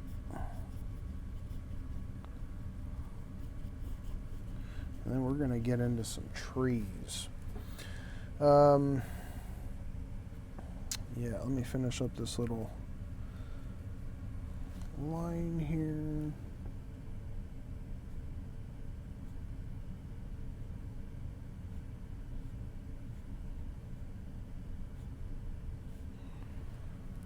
Gives it that little feeling of a depth back there.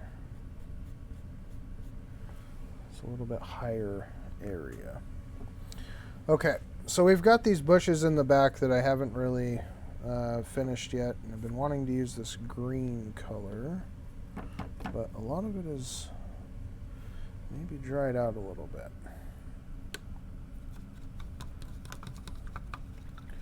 So I've got this dark green back here, and I really want to highlight it so that it doesn't look the same as the behind. So it's really just the shadowy color of what we're looking for. And so I'm gonna clean my brush out, and actually I'm gonna see if I can grab another paper towel here. The one I've got's getting pretty well used. Okay, so I've got my fan brush here. I do want to use this green color, but most of it was dry, so I just want to pull up a little bit here. And I want to put in a tiny bit of yellow. just to lighten things up. Okay. So a little drop of yellow going on here. We're just going to lighten things up a little bit. So it's more of a yellowy green. All right, and we're just going to highlight. Okay, so we're just going to do a little bit of touch. A little bit of touch. And you don't want to erase all the dark. Okay, so you can have the branches sort of coming from the middle as it would be.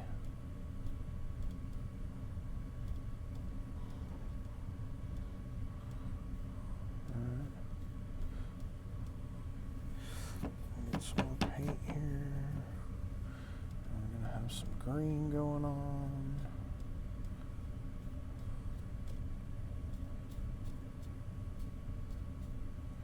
Okay, so again, we've got some light, we've got some dark, but we can really start to see this bush as an individual. So that's very important. I keep trying to open that stupid thing. So I'm going to throw a little more of that out there. And I've already got some green over here, so just to save some time. Get that going on. Alright. And again, you can make the colors be whatever color you want them to be. Oh, that was a lot more greenish than I wanted. So again, we're just going to play with it and just put a little more yellow out there. I want this to be a little lighter. We're going to mix this up. Boy, that green was strong.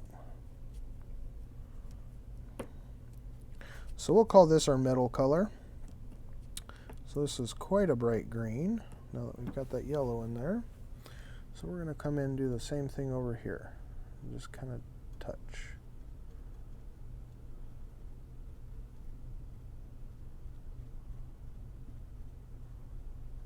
So I'm just sort of making the outside shape.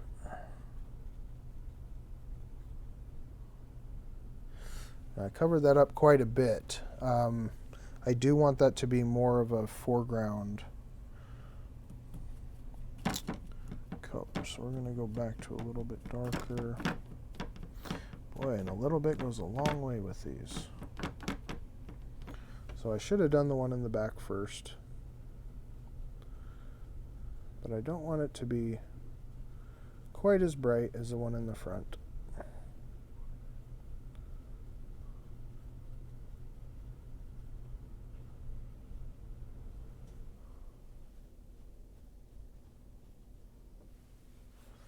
Okay. All right, and so we're just going to kind of alternate back and forth. I'm going to let this dry and then put a little more highlight on it. So I'm going to pull some white into this one, make it a little more of a lighter green type of color, and go on and put just a little bit of highlights over here.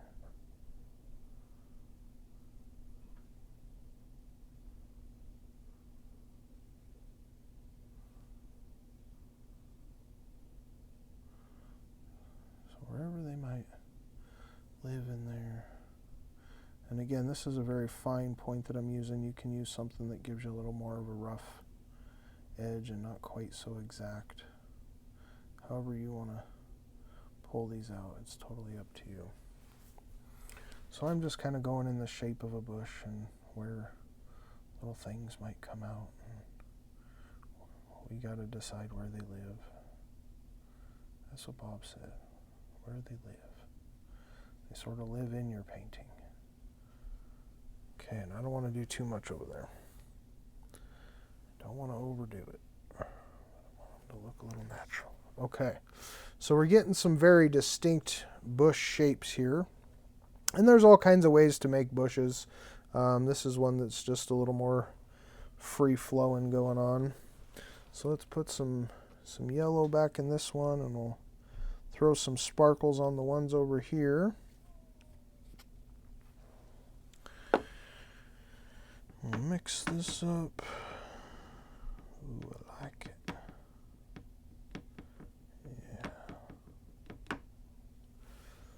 just going to have a few highlights over here.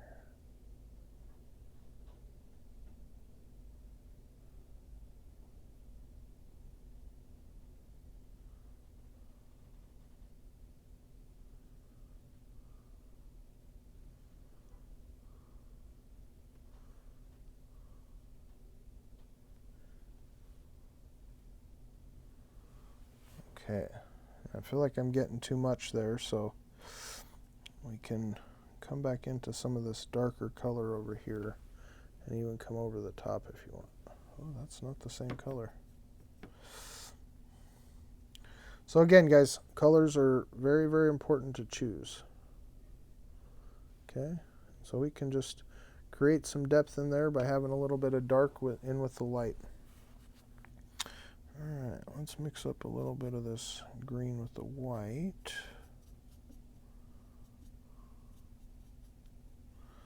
Pull a little white over here. Make it a nice light whitish green color. I'll just put in a couple here.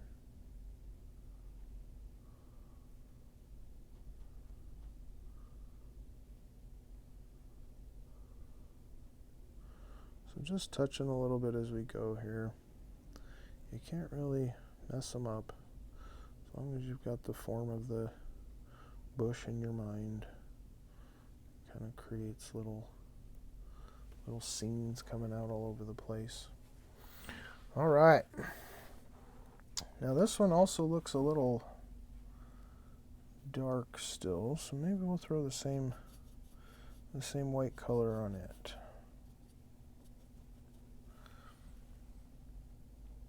Just a few.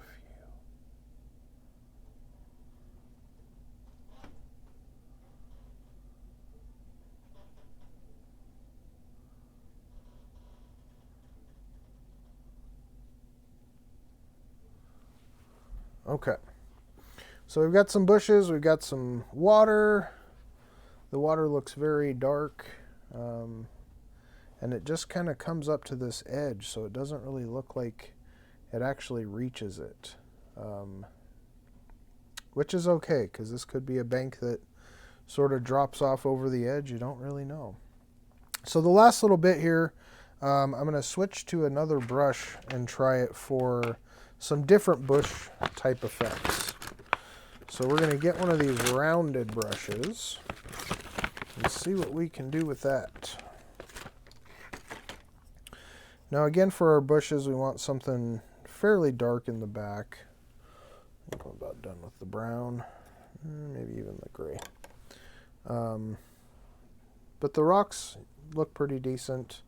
Again, you can play with this as you get more comfortable with the techniques. These are kind of awkward looking bushes. They're very stringy sort of. So I'm going to use a different brush to try and create a different effect for us. So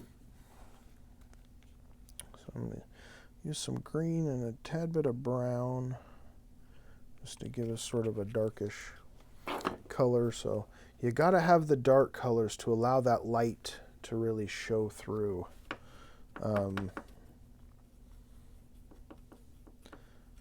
long as you got at least 3 colors, it really seems to work well.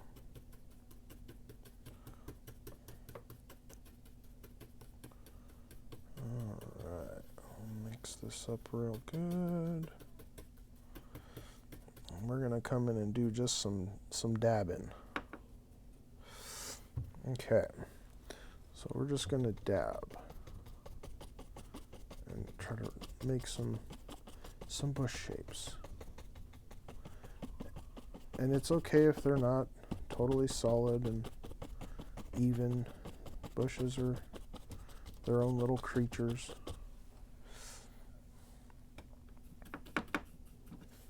So we're just going to make our little bushes. And I'm getting down to the bottom here, so I'm going to need to lift up on this a little bit. And we're just going to block this in with some color.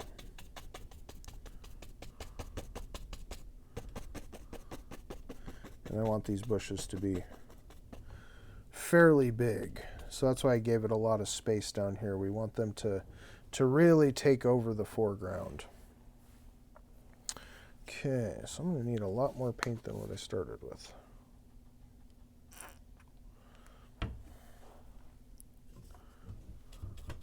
Get it all the way down here on the bottom here. Alright. And we'll get a tiny bit of black in there. Maybe a little more black in there.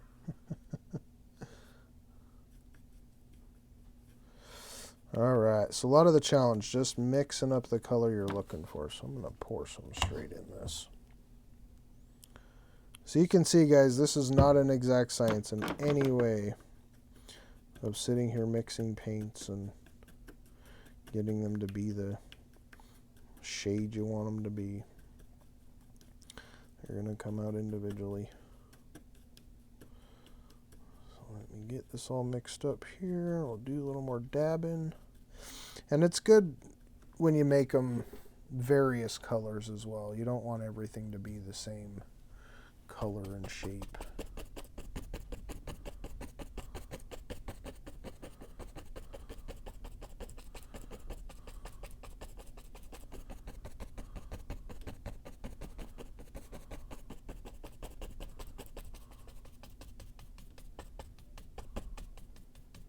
So you don't want to let the brush slide, just dab.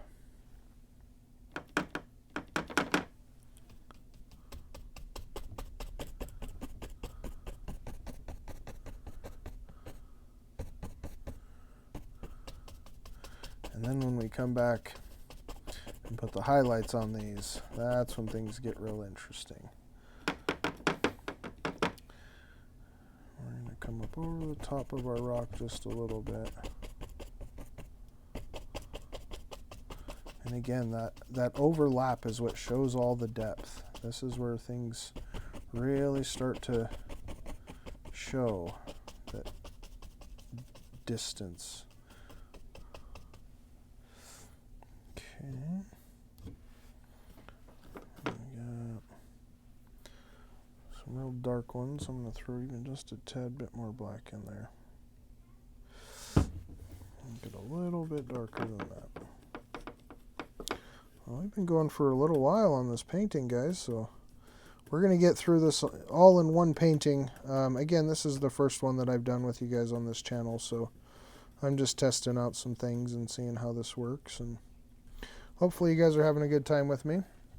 I know I sure am. So we're going to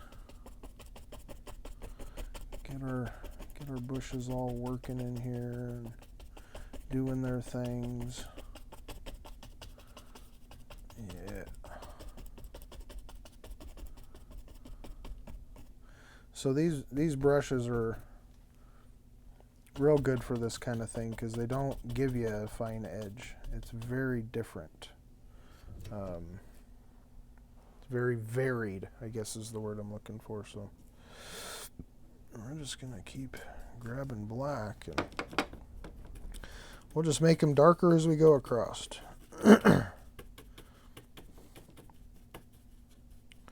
And you can do this however you want. There's endless opportunity. You get to choose what's in your world.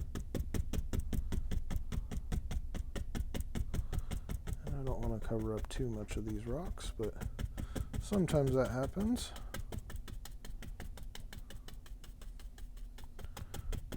Sorry if I'm making anybody sick shaking this thing all over the place.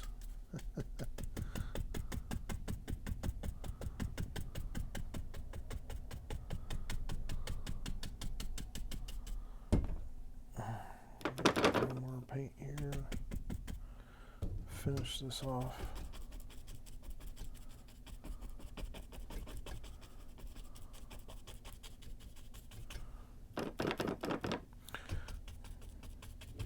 And it doesn't really matter what you use for this bottom piece to put this on. It's all just space filler. Okay, so we've got our bushes across the bottom.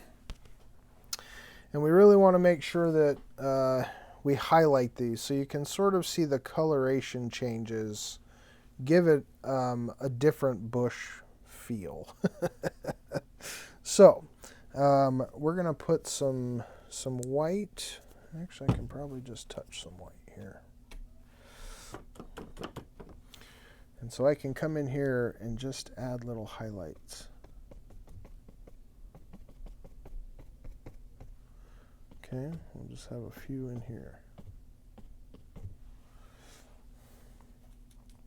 And I don't want to go too strong with the highlights, so we're just going to add them little bit by little bit here.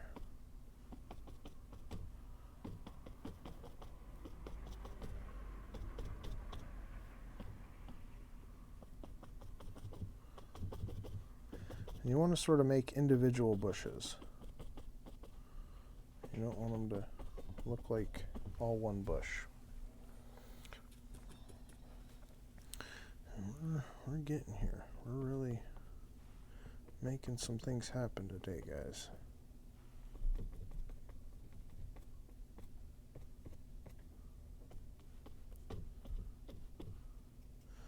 These variations of colors, this is where the magic happens. Okay, so we're going to keep coming through here and just doing our little thing with the highlights, sort of creating our own little bushes in here.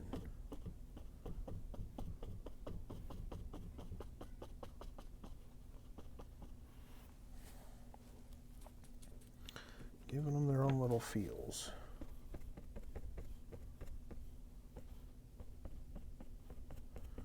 And you see that dark to light, that's where it really comes across the best.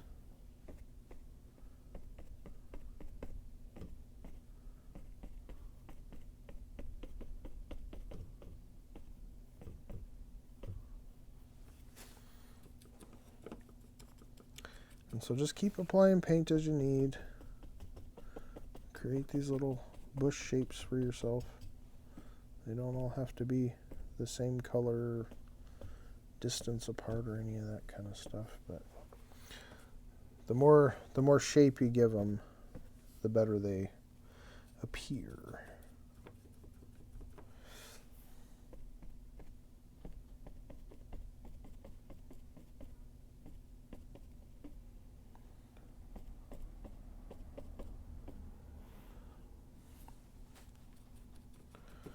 Alright, as we come across, I want to do a little bit of yellow in with them. Kind of change the flavor a little bit. So we're gonna throw a little bit of yellow in our mix. Our mix of highlights. Oh yeah, there we go.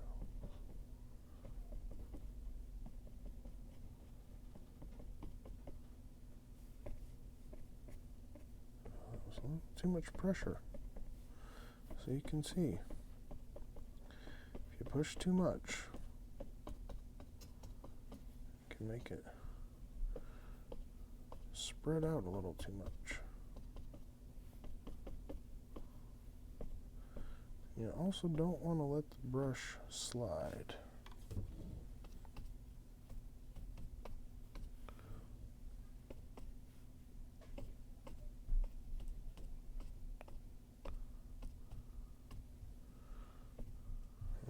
Okay.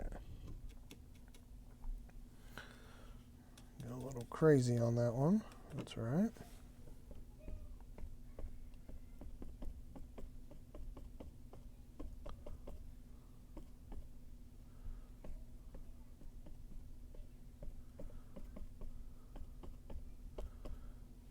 All right. And you'll start to notice when you run out of paint, you need a little bit more to keep going.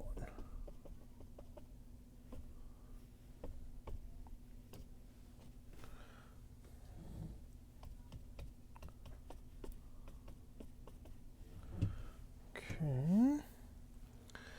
All right, and now I'm gonna go with a little bit of the this orange.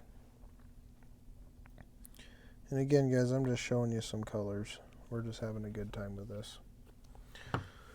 So these little bushes down here at the bottom are different than these bushes up here. And again, as Bob would say, you live in your own little world, you decide. Yep, you're right. So as we come over here, we're going to get a little more orange.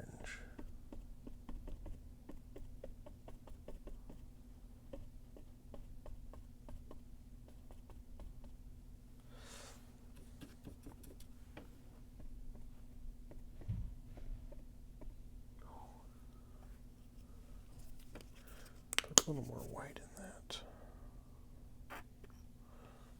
Yeah.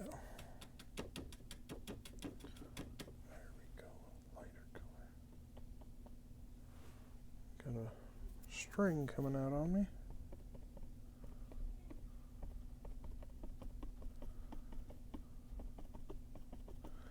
Alright, I'm just kind of making a few bush shapes here and let the different areas pop.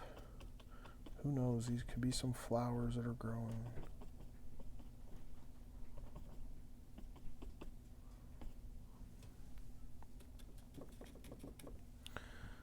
Come over in here, make our next little bush.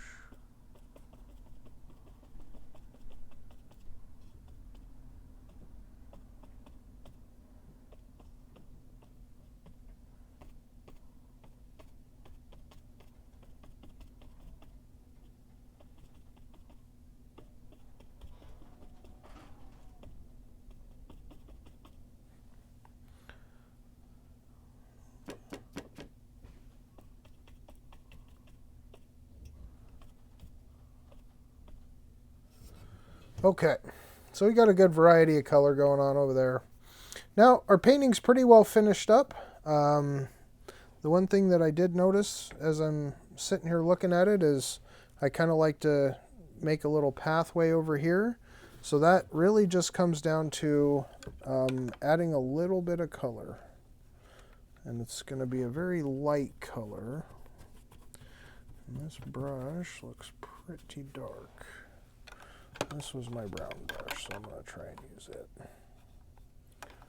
It's already got that brown color to it. Okay, so I'm going to mix up some real light color.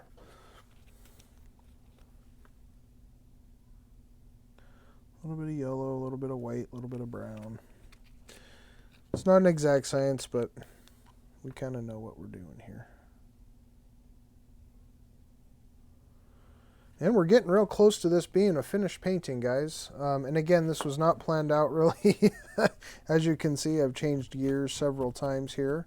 I would like to do a tree in here as well. Maybe I can put a tree right here. I think we're going to do a tree instead.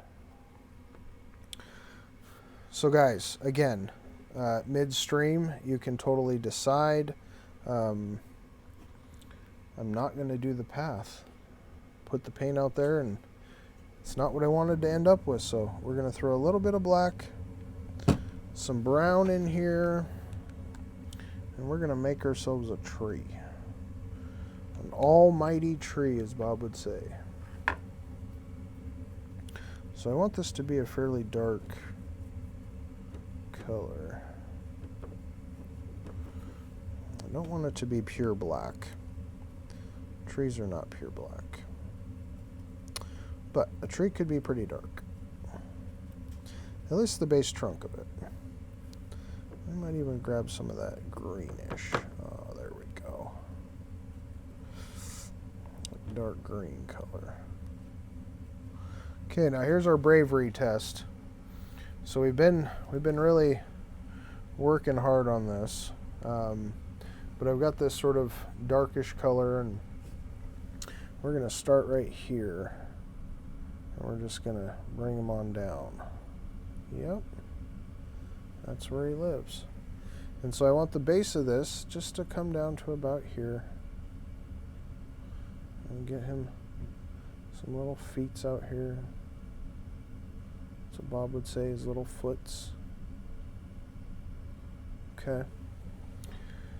And so trees are never usually even. So what we do want to do is we want to use this color, and I'm going to make this an evergreen tree. So we're just going to start here at the top, and we're just going to give it little bits here and sort of go back and forth and kind of make ourselves a little, and it doesn't have to be exactly even. We want some of this to show through, so don't try to cover all of it up, okay?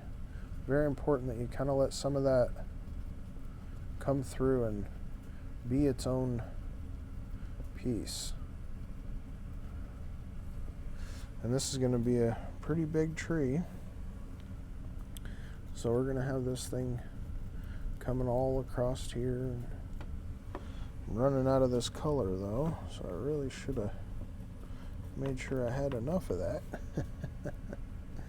That's all right.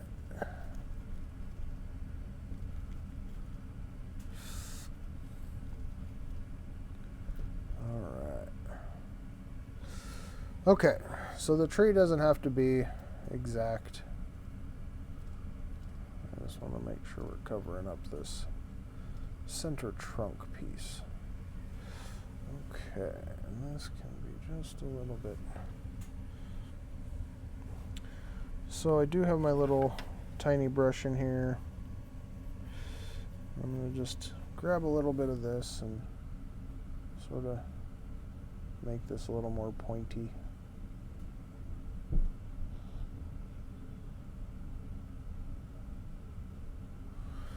Okay, and then we'll grab some highlights. So again, we're always going to do the dark background-ish type thing first, and then we're going to add some lighter colors in there to give it some highlight. So I'm going to do a little bit of a different green here, mix it up a little bit. Let's do sort of in-between green. I always want something dark and something sort of medium and then something kind of lighter as we go. So again, we're just going to add a little bit as we go. Oh, that's touching in the brown. That's not what I'm looking for. So we're going to mix it somewhere else.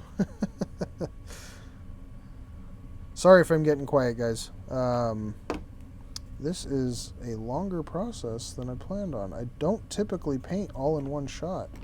I usually do several iterations, so I was just trying something new to see if I could go through it in one shot like Bob does, and boy, that's a tough thing to do. I don't know how he gets it done in a half an hour. That's crazy. All right. So we're just going to come in and add a little color to it. Seems a little bit too bright. I want some dark in there.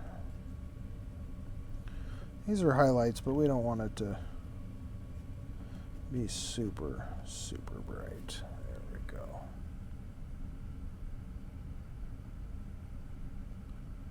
And again, we're just putting a little bit on here. You know, this doesn't have to be every part of it covered in this, but we want to give it some depth and some parts that look like they're sticking out, and some are hiding in the back. And again, we're kind of using a similar coloration to what's around it, so it might not stand out as much until we get the real bright colors on there.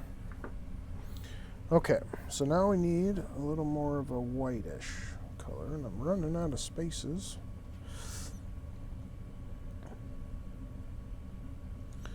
So we're going to mix some white in with the green that we had. So I do want this to be a real light green, but I don't want it to be pure white.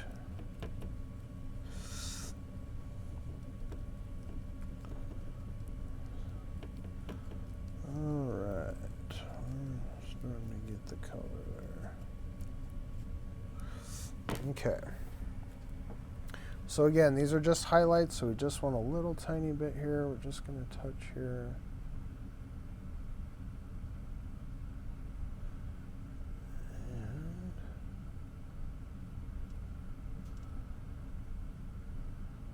And if you want to even pull down a little bit, you can make this sort of look like a snowy effect.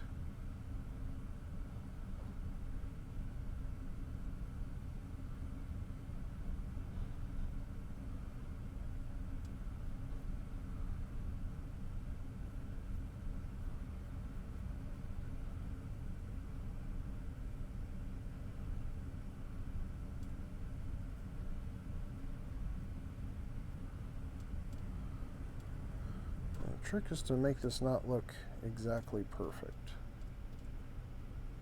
Okay, so I don't want it exactly even everywhere.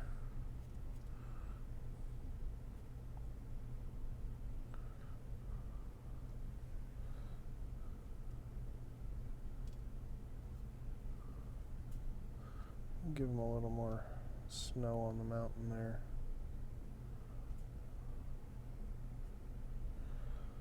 Just that little bit of flick of the brush. We can use some of that to our advantage. Okay, so this one I want it to come all the way to the edge.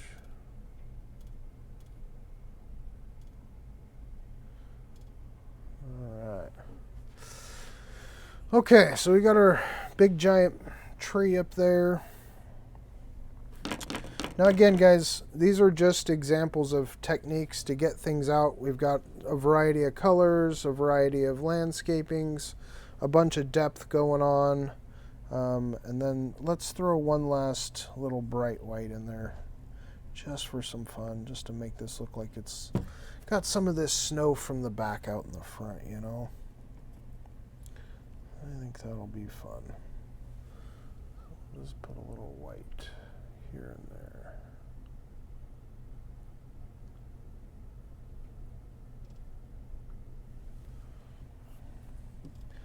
White got a little muddy.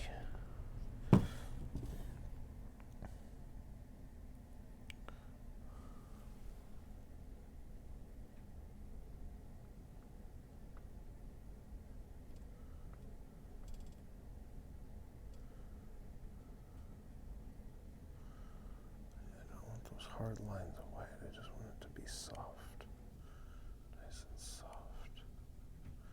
And just a little bit on the tips really with this one. We don't want it to be like the other one. Just a little bit of snow here and there. Alright. Well, I hope you guys had a good time with this. This has definitely been a cool little experience, especially for me. Learning how to teach is a whole different game than learning how to paint. So I really have enjoyed doing this with you guys. We're going to finish this up with just a little bit on the base of this tree.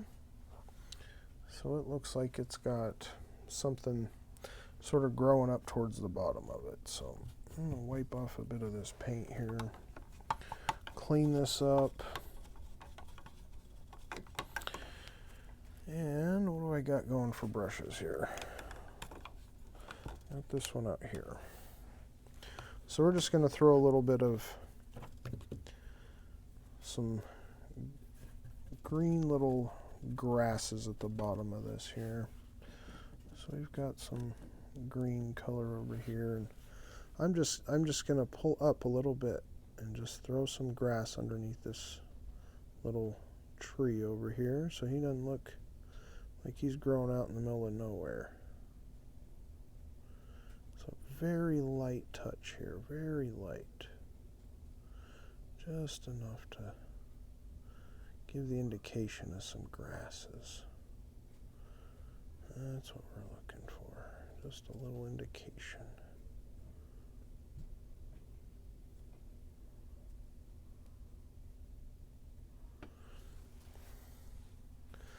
Okay, I'm going to just touch the white here and just give it a little bit of sprucing up on a highlight.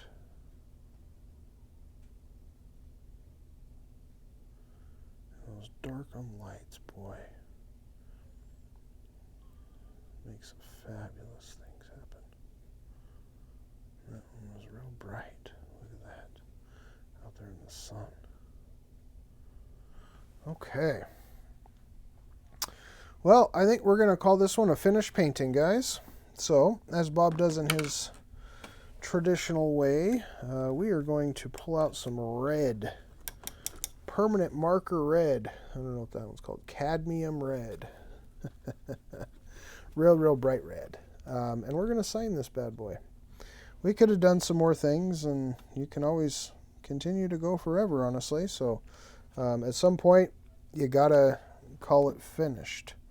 So we're going to call this one a little bit finished. I do have a wet brush. So we want to make this very thin.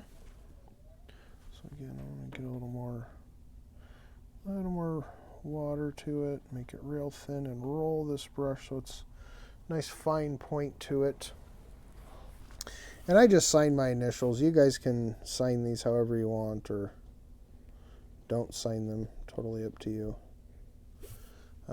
But I just like to put my initials on them so everyone kind of knows that they're mine. I don't know that anybody around me questions that these are my paintings, but there's not really anybody else around me painting these sort of things.